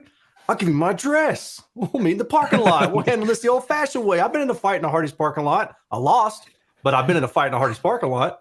So." Easy But HC yeah. Texas. I always try to stop Joe and tell from arguing with mad people, and this is correct. Like he always, yeah, don't. He just says like, just ignore them. I'm like, Yeah. Just ignore them and they'll go away. and I'm like, yeah, is you're true. right, you're right. And then I'll just go back and like, you know what? Let me just say one more thing. Real quick. Let me One more get- thing. Hold up. Yeah, that's actually true, man. I've gotten a lot better with don't engage, just DNE, do not engage, because once you do, you're invested, right? And then you're like, your kids, your family, they're doing all these things around you, and you're just like, I'm gonna get back at this guy on the internet, and it's like, why? Hold up. Yeah. Let me tell this guy Mhm. what, and it's like, oh, it's probably just a bot, It's probably one of my friends trolling me for all I know. Yeah. So, yeah, good advice. I always try to listen to Ike. I was gonna try to do his voice. I don't think I can do it though. Yeah, that's a tough one. I want to hear it. I can't. I gotta do it like scratchy. Like Just scratch it. You got to drop it like 2 octaves. I gotta hear in the after show. Maybe if I'll try to do one. Yeah. Can't do it though. It's Here's it's a special voice. It's a question for Ealan from Victor. Ealan, are you still thinking about doing GoFundMe giveaways? Maybe. I mean, it's really. I mean, the more that I think about it, it's. What was the premise? I don't know what this is about. Yeah. Tell us Just what happened. like, those kind of diamond in the rough products where either a company just doesn't send them to content creators like myself, or if they're just so popular that it takes forever just to get a review. Oh, like the dragon, right? The Nakamichi. Yeah, well, then in the Sony HTA9, I've been asking that for a long time, and they're just like, well, it's just too popular. We just don't have enough to just send a review unit to. But also just because my channel is still small enough to where I just don't have a lot of pull in that regard, which is unfortunate. But whatever, I just deal with it. You'll get there. But like, you know, the newest Integra DRX 8.4, that one, they just flat out don't send it out to content creators because it's part of their integration, their home integration line, as opposed to just like your regular consumer line. Mm-hmm. So if I could get my hands on that through some sort of GoFundMe, you know, pool, where everybody like chips in like $10 or something. And if I get enough, if we get enough to get it, it's like it's $3,200, I think is what it is. So if enough people, you know, donate $10 each, and we get up to, you know, over $3,200, maybe a little extra for shipping, then yeah, I wanted to buy it, review it, and then give it away to one of the people who contributed. Oh, I like that idea. That's a really good idea. But yeah, it's because that one in particular is probably will work just because they don't send it to content creators. But something like the HTA9, I didn't want to like step on Sony's toes, you know, like because they might think that I do that regularly, and they're like, well, then we're not going to send you anything anymore because you're just going to do it through GoFundMe. You're just going to get it that way. Like, no, I don't. Yeah. So it's, I'm still trying to work things out in that regard. I've tried to do stuff like that before. I mean, that's kind of what I started Patreon for, was to help fund those kind of things. And I bought some bookshelf speakers and then kind of give them away. But it's been like $300 type speakers. It's not really been that big of a deal. So I like the idea of doing a GoFundMe. The Tecton, I've had tons of people ask me about reviewing Tecton speakers, and I've contacted them, and they kind of ghosted me. They were like, yeah, we'll get back to you after 4th of July. And they just never did. And I did follow up with them. But something like that, you know, where it's $3,000 or $4,000 for a pair of speakers, that's a really good idea, doing the GoFundMe route. I like that. I may steal it from you. You know, why don't we, for you know, the folks who follow me, I want to do a GoFundMe for some per listen speakers. I'm not going to give them away afterwards. I'm just going to keep them. I'm just going to keep them. You know, if you guys want to just chip in, you know, just it needs to be the top of the line ones too. Come on, dude. You know what I mean? I got a connection over there. We can hook you up. You're still gonna have to pay something for it though. That's you still got to pay something. Yeah. Speaking of, and along this lines, and since Rob chimed in with this, I know you guys want to update on the subwoofer search. I was gonna make a video, but yesterday we didn't do shit. We just laid in bed till like 4 p.m. I think I was in and out of sleep all day. I finally rested up. There are some nice options out there, but just like Ealan says, I'm gonna have to buy a few of them. It's not gonna be pretty. You know, some of these guys, I just wish they would just be like, I'll be like, yo, I'm gonna I know Ealan, you can't say this, and be like, yo, my YouTube channel's got 123,000. You know, sell me one of these at cost.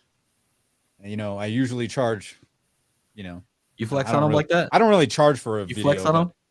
What's up? You flex on them a little bit? Yeah, like why not? Like you're gonna get exposure, and if I like it, I'm gonna continue to talk about it. Why not? Oh man! All right. I mean, yeah, like Jonesy, like Rhythmic is a company that does. I talked to Shane because he had reviewed a bunch. He actually had to buy them and then sell them off. Yeah. Ouch! Straight up comparing. Why are you throwing shade at Ealan like that? You know, I know you can't say this. Oh, my bad. Sorry. Well, he was just saying, like, you know, that's messed up. Doesn't have, you know, pull. I'll be honest. I told Ealan this on the phone. If we started at the same time, you would for sure surpass me, just because like you're much better at doing this 100%. YouTube thing, right? It's just sometimes you just get a head start, right?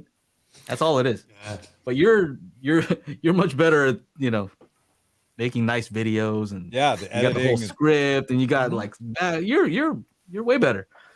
So it's just a matter of time. You know what I mean? Yeah, my bad, dude. I didn't mean to throw shade. I was just come on. Everybody knows that you really believe that. No, just kidding. Sure. Oh wait, no, the better one. What you talking about, Joe? Huh? What's up? Speaking of hard to get products, have any one of you reviewed Golden Ear speakers? No. They wouldn't even fucking talk to me when I walked in that room, bro. They looked at me and then they stopped. They just, this guy's, hey guys. What's with that? Because I really am interested in their, at least as far as like this new house that we have now, I really want to check out their, their 3D Array XL passive soundbar. Because that thing's gigantic. It's like 61 inches long. 5 feet long. Huh? Left, center, right. And yeah, I want that in my living room. I want to check it out. So what's up? Yeah. Even Shane Lee, he's tried to put in a good word for me to Golden Ear. Nothing. Yeah. Nothing. You know what? Yeah, like I said, dude, I was at CES. This was the last time I went. This was 2020. And they didn't say a word to me. Try to get their attention. No, nothing. Okay, cool. I don't know. Because it just on paper and stuff, yeah, they seem like spectacular speakers, and they've got like really unique design to their speakers and technology that drives their speakers. So the interest is there. They just, I don't know. They just have a certain clientele that they want to appeal to, and they're fine with it. Yeah. I noticed a lot of people are reviewing more of the Arendelle stuff. I'm pretty sure I can just call them, but I don't. I just don't call them. Because I think I'm going to really like those a lot. And I'm going to have to change up the whole system. It's like a lot of work. You know what I mean? You know, yeah. The one thing about those is the center channel height is just like almost 10 inches tall. So I'd have to get a new TV stand for that. Oh, there's Fred. Mr. Arendelle. Don't get him started. Save it for the after show. He loves his Arendelles. Oh, does he run Arendelle? Man, that stuff's garbage. Yeah, it's garbage, huh? The worst speakers ever. So I'm kidding. So the JTR, it's an 18-inch, it's sealed. God, it's got a face for radio. You know, like you want to put that thing behind a screen. Like if I got to look at it in the living room, I don't know. You know, I granted there's a big grill. There's just this big grill shape that I'll be looking at. I don't know. Hey, Aaron, do you happen to know why Kicker doesn't make home theater subs? It just seems like a logical, like, I don't know. Put an amplifier on it, do some DSP. You already got everything else. It's kind of weird. Like JL, because that's what I recommended to Chana. I'm like, man, those JLs look pretty awesome. And he's like, yeah, look at the price too. Yeah, Like, oh, they ain't cheap. That's for sure. dang. Wouldn't you show me one that was like 15 or 20 G's, Chana? Was that like Which the one? Gotham? Yeah. Something ridiculous. I'm like, dang. Yeah. But they're just Man. using the car audio subs, aren't they? They look like W7s or something. I mean, it's a departure from it. I mean, it's kind of based on it, right? I'm sure a lot of it is. I think that one has. Is that the one that has the two spiders on it, or maybe that's like their E subs that have it? That was a Can't remember now. stroker, right? Well, I know JL makes one for home that has JL. Sorry. two spiders on it, but I don't remember if it's their E line or if it's their like Fathom or Gotham line. But yeah. Why would they want to change up the design if they already have a bunch of subs? Why wouldn't they just make the enclosure the correct size, optimize it? Why would you want to make a new driver? I'm honestly not sure, man. I really don't know. Like, it just seems like it makes more sense, like economies of scale, you know what I mean? Just get the exact same stuff, kind of like SVS and their tweeter, right? That's the same tweeter on everything. Oh yeah, SVS wanted to throw their hat in the ring on my subwoofer search. Oh yeah, yeah. Them on Twitter was like, we have some options that'll fit your criteria. I was like, oh, yeah. I hit up Nick and he's like, yeah, whatever you want to do, man. I was like, okay, all right, then. That's easy enough. So I'm thinking maybe get an SB16 or SB 6000, or is that? No, Ultra 16. You're making up names now. SB 6000. That's the new one. Well, talk about that one. The 16 Ultra hasn't been updated for like a long time, right? It's old. Pretty old. Yeah. So a sealed version of one of those. I've never experienced one of those. Perlisten, 15-inch, maybe. I like the rhythmic dual 15 thing that they got going on there. Yeah, I wouldn't mind trying a JTR. Klipsch just thumbs upped my video about it, so maybe I can get one of those 16s from them. But they're huge, though. Nice. I don't even know if I would want to keep it. It's just huge. Those are some long. Yeah, they're long like super subs. deep. Yeah. Not like the cone has to face me, so I mean I can put it sideways, right? I guess. Yeah. And then the Arendelle ones, man. They're like 13-inch drivers. Kind of want to keep it at a 15, but I don't know. I'm sure they'll send one over. I wouldn't know what to do with it afterward. It's not like we can send it back. From whence it came. I did have the Miller and Kreisel 12 Plus. I have the footage. I just got to shoot the talking head part of that video. But if I could get a push-pull dual 15 from them, that'd be cool. I don't know. You don't want to do a DIY kind of like. I don't have time for that shit. Okay. I gotta make music. Then I gotta make Atmos music, and then we got to do the other thing. Yeah. I could make you one. Dual 15. Like what do you want? You want a bandpass box? You want bandpass? I can put the plexiglass. I can put a horn. Put it in my trunk. We're good to go. Super tweeter. I put a super tweeter on the top right there. Super tweeter. Ever seen those at the Swappy? The tweeter on the woofer. Yeah. I don't know, man. Yeah. I don't know. There's a lot going on. So there's a lot of options for subwoofers for sure. And like SHU and like some of the other companies that people are telling me to go check out, like there's just they don't ever answer, and like this is a lot of money now. Now at first I'm like, oh, okay, I got some money to buy a new sub. Now I gotta buy like 6 just to show you guys which one I'm gonna buy at the end. I guess my patrons are gonna love it because they're gonna have like 50% off subwoofers. Ealan, what do you have that you need? You want some new speakers, or what's your next upgrade, you think?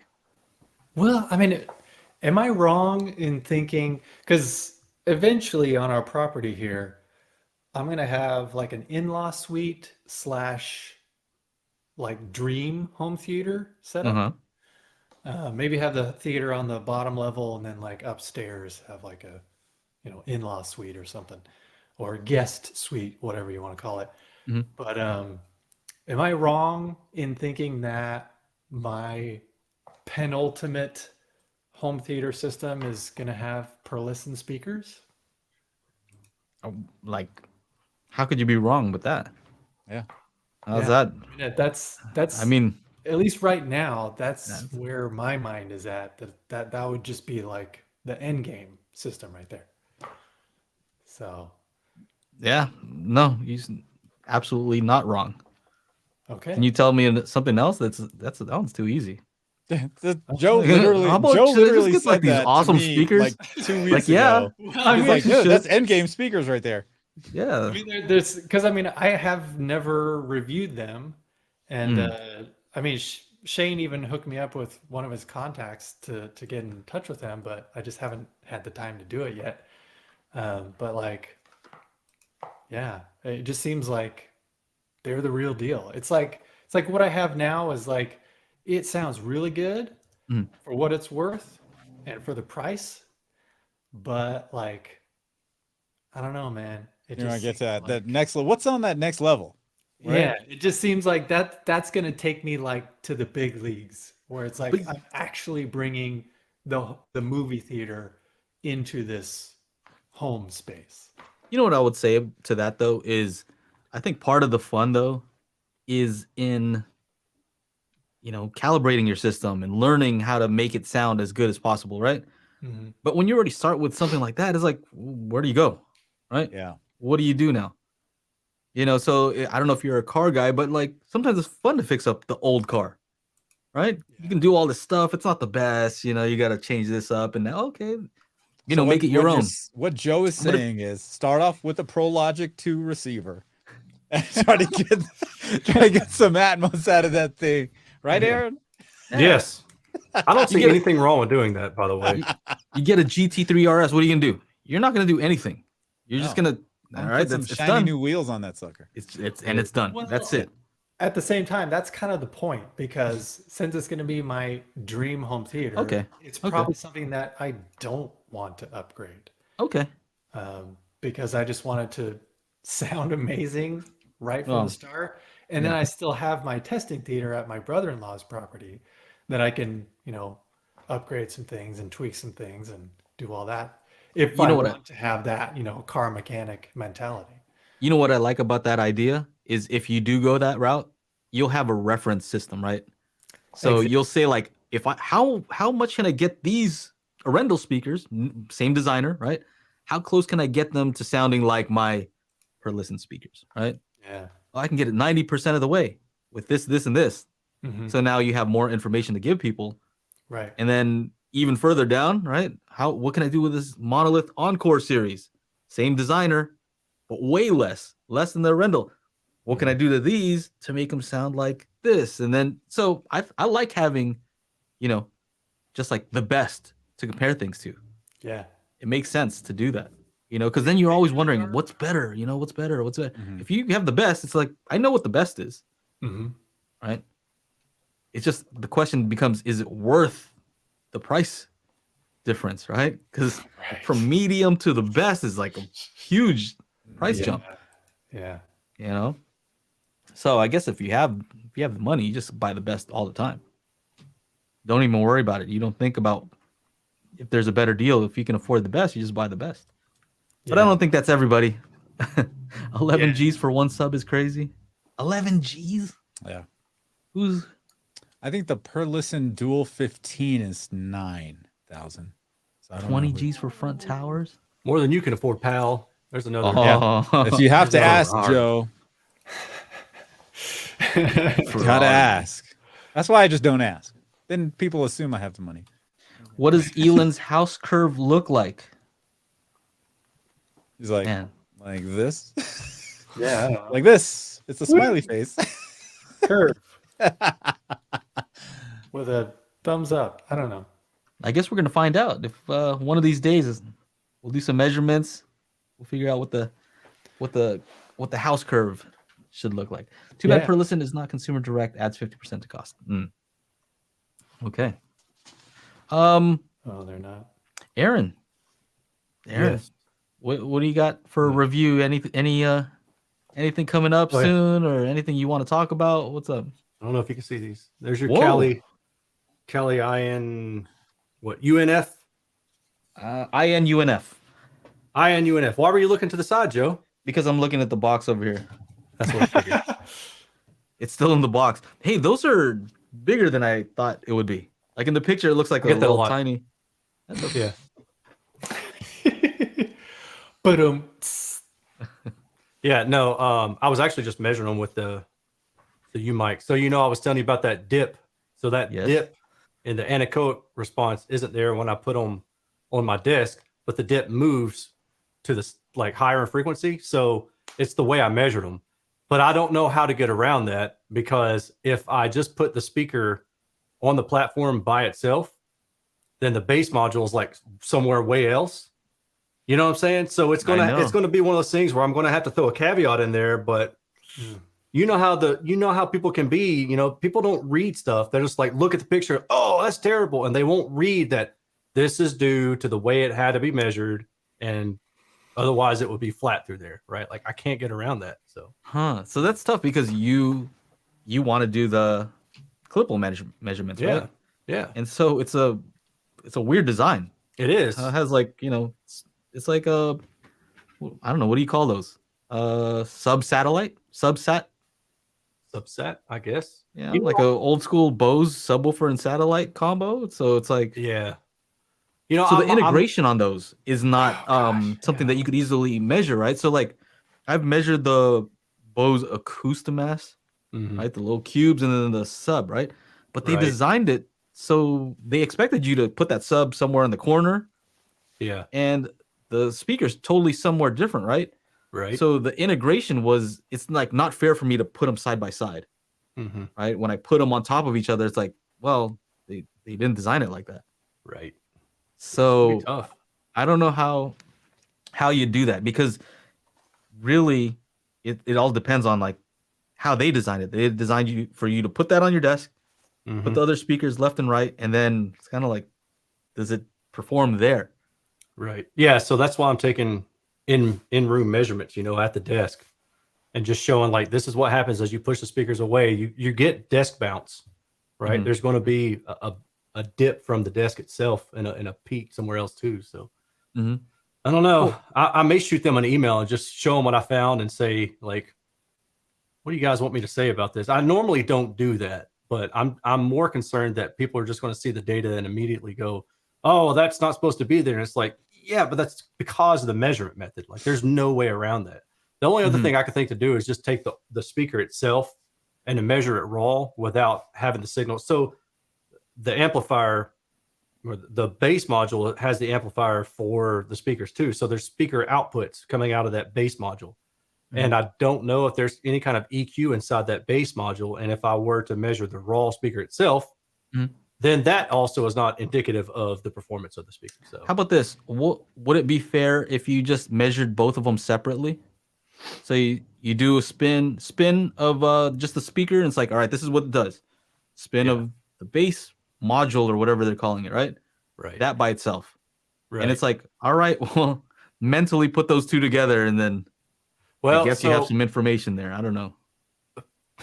The only issue with doing that is if I could turn off the subwoofer, then I could do that. Like I could put the subwoofer like on the floor, run the speaker wires up to the clip hole, but I don't know what's going to happen when I measure the loudspeaker, like, because there's going to be subwoofer, information, right?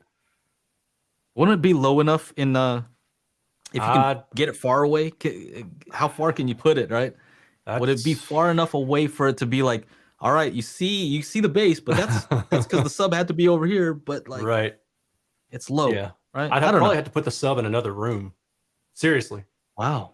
I mean, probably because it has output, 280 hertz. It's a crossover, so below that, that's the sub. I don't know, man. I'll figure it out. I may just say, all right, well, here's the data. Well, here's the caveat. This dip, is because it's sitting on top of the sub enclosure thing, right? So that creates a boundary effect. And but everybody, like, though, depending on how you set it up, right? Like you can set this thing up any number of ways. You can stand the bass module up and put it against the wall. You can sit it and use it as a platform to put your monitors on. I mean, they show all the different setups that are configurable in their manual. So people are going to have all sorts of stuff. What I think is really more important is how well does it take to EQ? and it takes very well to EQ. It has good directivity. Here, just so people know what we're talking about, even they're probably like, "What are you even saying?" Yeah. Boom. Boom. That's what we're talking about. Yeah, right. Yeah, sorry. Ultra near field. Ultra. They actually say like in the manual to be arm's length away, which they roughly estimate to be about 0.8 meters away. All right. Yeah. Unless you're Michael Phelps. Unless you're Michael Phelps. Yes. Yeah. Or some NBA ball player. Yeah. 4.5-inch woofers. Huh.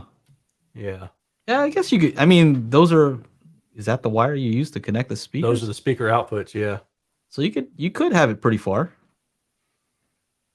Yeah, I'd have to. I didn't know if make it was my own. proprietary or what. Yeah, I'd have to make my own. Just run a very long set of speaker cable from one room to the other. So let me say this. I'll play. But is dumb it for a worth second. it? That's the other thing. Is it worth the time to do that when I can just say, hey, this dip right here at 400 hertz is because of the measurement setup, and you're going to have something similar at maybe a different frequency depending on how you set it up on your desk. Mm-hmm. It's just how it works. Well, are you curious to see how they measure separately, or you get it? I am, but because who cares? My new stance is like, do whatever's interesting to you first. Well, I've got other stuff that I'm more interested in measuring. That's there it is. Yeah. So if that was my only thing in the house right now, then cool. But I've got other stuff that I'm interested in getting done too. So then that's the right answer, right? Yeah. That's the correct answer, because you're gonna do all this stuff, and then it's gonna take that one dude to be like, well. Yeah. Whoa. Like, oh, do you know how much extra time I spent? I didn't even want to do it. I want to do this other stuff. Hold these. Let's go. To my earrings. So yeah. You know what? I think I'm appreciative of the stuff you already do, right? Yes. So you don't owe anybody anything, right? That's true. I don't. Just whatever the fact that you have a clipple in your dining area. My dining room, yeah. That's you should be thankful enough. Yeah. That's pretty funny walking in there and seeing that big old thing. That's crazy. Yeah. So we're at an hour 52. Right. I want to chat with these folks in the after show. That's one of my favorite things to do. If you want to listen to the audio only version of the podcast, anchor.fm/Daily HiFi, and after show is at patreon.com/Daily HiFi. I will leave a link to our guest Ealan. He's a pretty good channel. His videos are pretty good, better than mine. So drop the link in the chat already. Yeah, I could put a link. I'll put it in again. Yeah, you put it. Hey, you're not gonna get all weird though, right? If you get once you surpass me, you're not gonna get all weird, like you don't know us and stuff like that. You're gonna still be normal. Nah, man, I don't know. I mean, I'm already weird. So. That's my brand. That's your brand. It's your bread and butter. Yeah, the videos you've been doing for e-acoustics is pretty cool. Those are fun. Yeah, I've been enjoying those. Although I kind of had to take a step back from those because they just took so much way time. too long. So many graphics and stuff that I had to cut away to and all that stuff. So, but they were fun. They were fun when I made them. But yeah, if they were paying me. Those things. Minor detail. Yeah. So what is one of your goals for your channel, Ealan? Like, what's something that you want to see for your channel? You want to see more subscribers? What's your goal? Well, obviously the goal, like any YouTuber, I would love to get to 100K at some point. But even then, like, it'd be cool if, like, within a year I was at 50K. Yeah, like next summer if I was at 50K, that'd be cool. Yeah. How do you expect that to change things for you once you hit 50K? Like, stuff starts opening up, or I don't know. Well, hopefully, like I was saying, hopefully I have more pull when it comes to trying to get some products to review. Maybe people will It gets worse, man. They're like, okay, we'll do this, but now we need you to guarantee 20,000 views in the first week. I'm like, fuck out of here. That's how people. Yeah. This doesn't mean shit. You can actually buy one of these, but it doesn't really mean a whole lot. Joe just turned into a life coach. No, I'm just interested, right? Because it's like, I don't know. I heard Bud Light is looking. You know what I look at these. I look at the channels that are kind of up and coming, and I'm like, these guys are still hustling. You know what I mean? They're calling up these companies. I'm not calling anybody, right? I'm like, stuff arrives sometimes, and I didn't even expect it. I'm like, where's this from? Yeah. Right.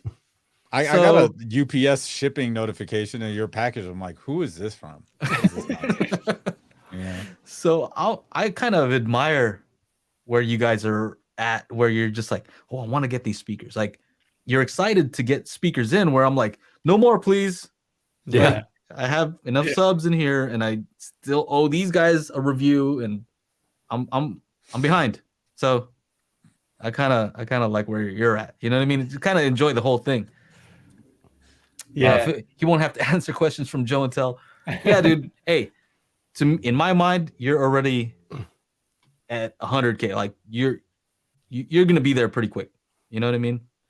Yeah. So yeah, I mean, I don't like Chana was hinting at. I mean, I would love to do more stuff like I did for acoustics, where I'm just like, behind a desk, and it's more like just talking about news in the home audio space, and then I just throw in some jokes and stuff.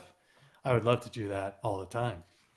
But yeah, just those particular kinds of videos just take so much work and planning and editing afterwards. So I would love to have like a team to help me pull off things like that more often.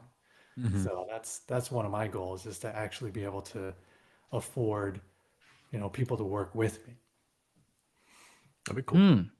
Okay. Hire a team. I like the big YouTube channels, like the Mark Robers and the Mr. Beast of the world, those kind of guys. And it's really crazy to see how they can employ. So like Linus Tech Tips. Yeah, dude. I mean, Linus employs like, I don't know, 20, 30, 40, I don't know how many people, but it's a lot. Like, it's a lot, Yeah. Yeah. So it's crazy. I think we should do is just more collabs, right? Yeah. Like, collaborate with others, that you'd have fun collabing with, right? I don't think we do that enough when it comes to audio stuff. And I think it might be something we can just change up, right? Like, hey, we both have the what do you call it? The Cali IN UNF, Yeah, right? look at that. What do you think? Let's just say what it is, right? Let's disagree. Who cares, right? Like, nah. Well, let's talk about it. Let's see what the guy That's in a the new pink type of shirt review. thinks. Let's cut to the guy in the pink shirt. Let's cut to the guy in the blue shirt. Yeah, right. Actually, that's a good idea, Joe. We should do that. Why don't we change it up? Yeah, We'll do a live tag one. We'll team just- that review. Yeah. Let's just do fun stuff. You know what I mean? To me, down. that's what I want to do. I just want to do stuff that's fun, because it's very easy to get burnt out by doing the same thing over and over. Like, That's I know why how to do I this. started. I got a system. I can just knock them out, and I sit here and I know exactly what to say. But got to change it up once in a while. That's why I I'm started Ealan. doing those new intros with my own custom music and stuff, and just being creative. I the rest of the video, my editor edits that. I spend hours on the intro. Screw the regular video. Have somebody else edit that. I don't need to spend 7 hours doing that. I've been wondering. I've been meaning to ask you, when you send your video, like, do you just send the video file off and you just say like, no, because he doesn't do room correction. I want to make sure my skin tone is right with Room correction. Color correction. Sorry, we're audio, right? Yeah. So I'll toss the video into, and also process my audio, so it's airtight. yeah, Like a dolphin's butt. And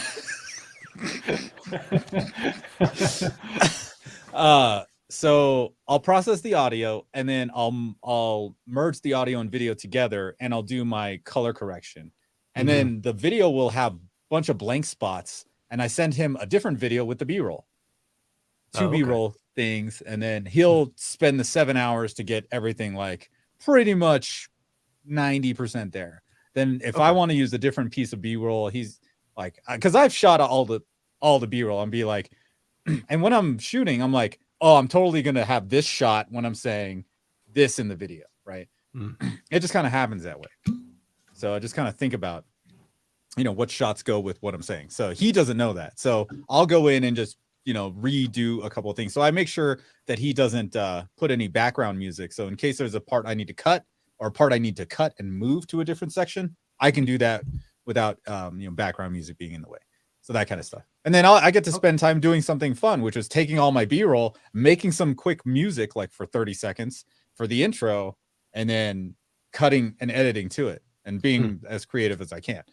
I could spend 2 hours on that while he's spending 7 hours doing this other thing. And then I worked on a new song, a new Atmos track.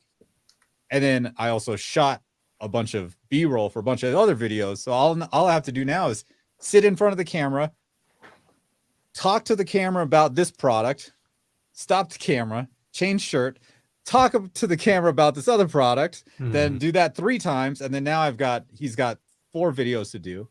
And then I can do something else.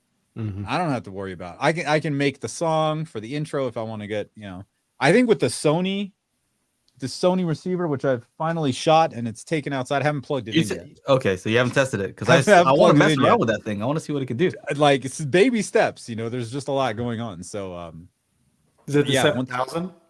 What's up? Is it the 7,000? No, it's a 3,000. I wanted to get one of because everybody's got the most expensive one, the $3,200 one or $3,500 one. So I got the $1,600 one. Right. I was just like, send me that. It's 9-channel. I can plug it in upstairs, no problem. Right. Yeah. The only problem is it doesn't have pre-outs, so now I have to like rewire a few things. But whatever.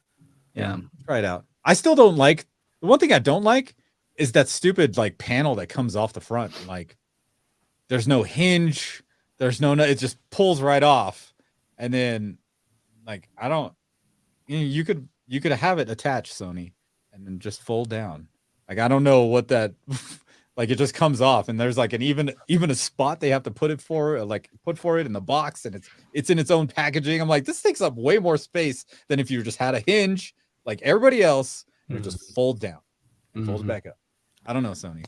Yeah, I know their software is great. Their spatial audio calibration, whatever.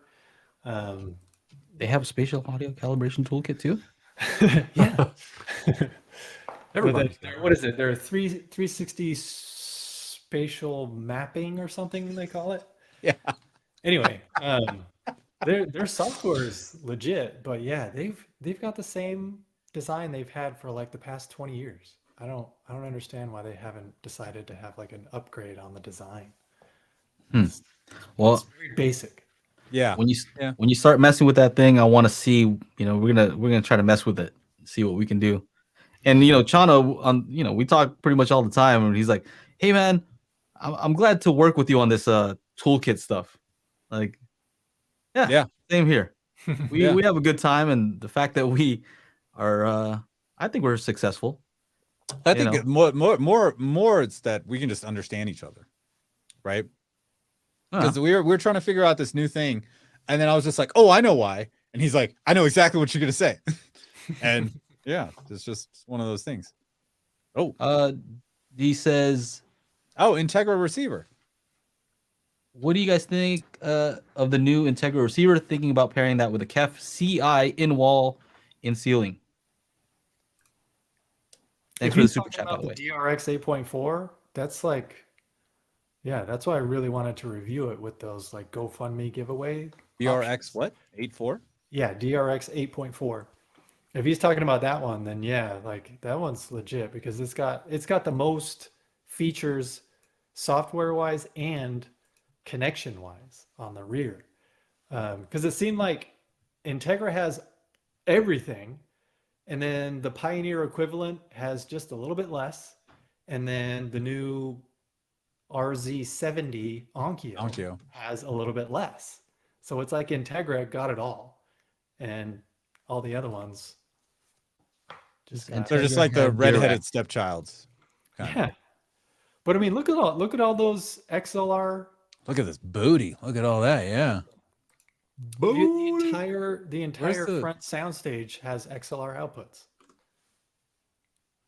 Really? Front two and center? subwoofer- and No two way. XLR subwoofer outputs. Why is this picture so damn small? Oh, look at that. Front, center, front right, and 2 subwoofer outputs. Two Oh, an subwoofers. XLR output. Interesting. And 2 XLR inputs. Right. For a media player. Yeah. Yeah, Yamaha has that. That's nothing special. Right, Paul? There we go. Better picture. Yeah, that's actually I've never seen that. Yeah, exactly. Me neither. And it's got And four, they are actually sides. balanced, right? Mhm. Yeah, Very dude. cool. That's not a real picture. No, it's not. Why do companies do that? That bothers me. They want I to know why. because they want you to look at this thing all freaking tiny. Look at that. I can't even zoom in. There's no plus button on this thing. Not cool, bro. Have you reviewed those KEF CIs before, Aaron? I did their. Yeah, one of them. Was it this? The 3160, maybe? I think is what it was. Yeah. It's like two. Oh crap! I can't remember. I have to go check my own website. Here's an easy question, right? Have you seen a KEF product that isn't good? Yes. You have? Yeah, I'm not. Everybody seems to love KEF. I don't really like Shauna KEF. doesn't like KEF. I don't. Well, I know why you don't like it. See, I remember you said it because it didn't have any bass. Yeah. Yeah. I need to be blown away by some KEF speakers before anything else. Here we go. This is a better picture. This is still not a real picture though, Aaron. Just so you know. Yeah. Why do they do that? Bothers me. Fake news. Yeah, fake news. Fake news. Oh God! And then they put this stuff. They did this nonsense where the center's speaker is in the center here, and everything goes left and right from there. Hey. Oh, man.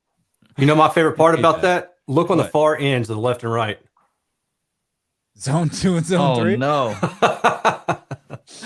Chana's going to get that and just chunk it on the ground.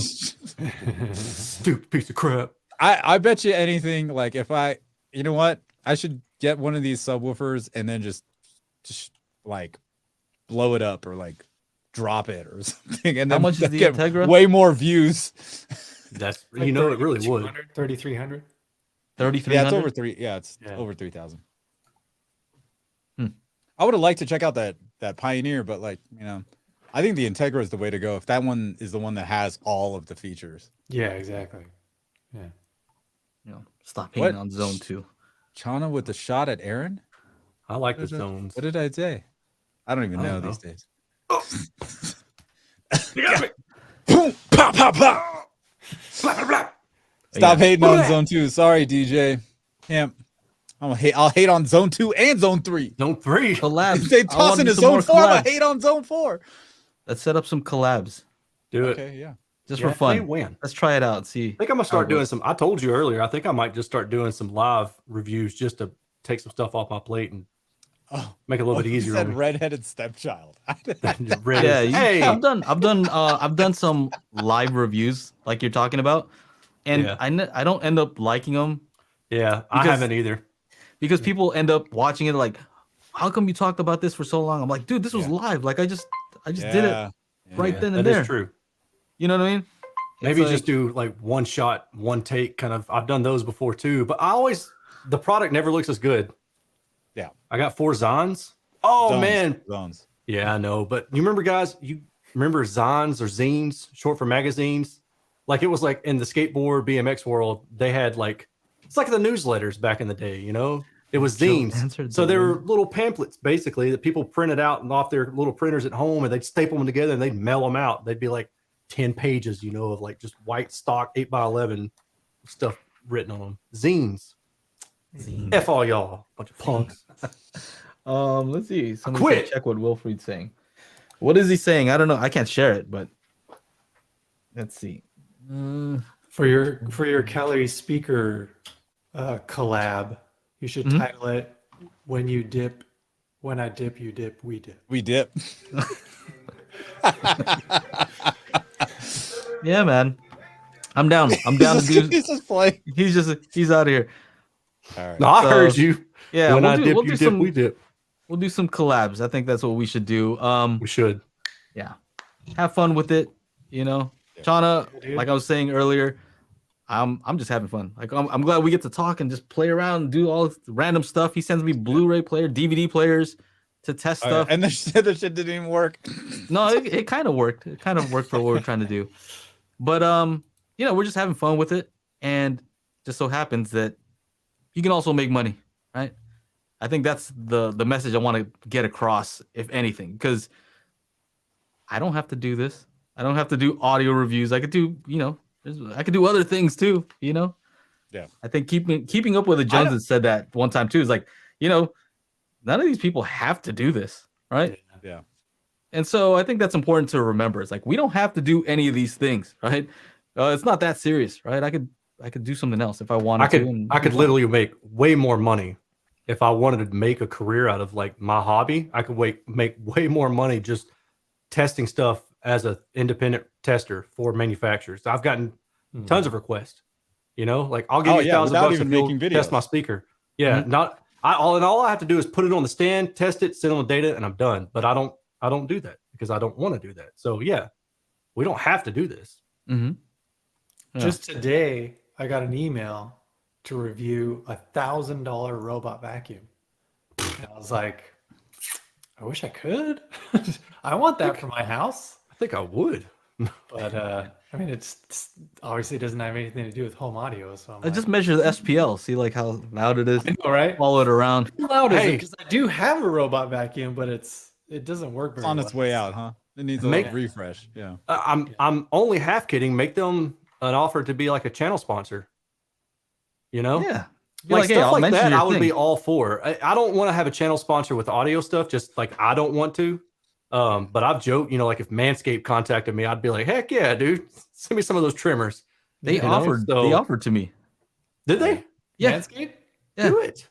Well, But they wanted some before and afters, right? No. No, hey. He'd have to get his macro lens for that, though.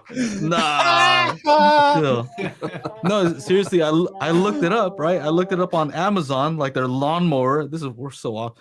Yeah, and people are like, it's supposed to be like for safety, right? Yeah. Like you don't want to cut your nuts, right? Yeah. And people are like, nah, dude, like it's straight up cut them. I'm like, they're using it wrong then. I have one. It's like, dude, you got some wrinkly ass balls or something. I don't know what's going on. But I'm not trying to. Oh my God. We are in the gutter, ladies and gentlemen. Oh man. Yeah. I don't need all that. I'll tell you what, if anybody made it this far, they deserve to hear that kind of talk anyway. Joe and Tell, the smoothest balls in home audio. Smoothest balls. That's what's up. Angela, if you're watching. I think Angela said you should have done it. She's like, hey, you should have taken that. Yeah, send them my way. I'll take it. Yeah. Real quick, I just have to address that Michael's not gonna be on the podcast anymore. He's doing his own thing. He's got his whole thing, and so I just want to make sure that that's clear. If people are like, "Hey, where is he?" Yeah. So it was amicable, and there's only so much time in the day, right? And so you can see what we do. We go on here talking about what is it called? Everything. Shaving your pubes. Maybe he wasn't feeling that so much. That's apparently what we're talking about. Good luck to you, sponsors. Yes. Lots of good times. Yeah. But anyway, shall we? Yeah. If you guys want to hang out longer, make sure you go to patreon.com/Daily HiFi, become a patron, and jump into the after show, which we're going to go into in just a few minutes. For those of you that are not patrons, thank you so much for hanging out with us as we talk audio and slowly debase into whatever. And of course, thank you, Ealan, for being our guest today. Don't forget, you guys go to check out Ealan's channel, Ealan Osborne, on YouTube. I've dropped a few links a couple of times. Yeah, a few times. Can I need to not look at the chat while I'm doing this outro? So yeah, don't forget to listen to the audio only Anchor.fm, that's Daily HiFi, somewhere on Anchor FM. somewhere in there. I think if you're watching on the replay, should be a link down in there. But we'll see you next week, Monday, 4 p.m. Pacific, 7 Eastern. See ya.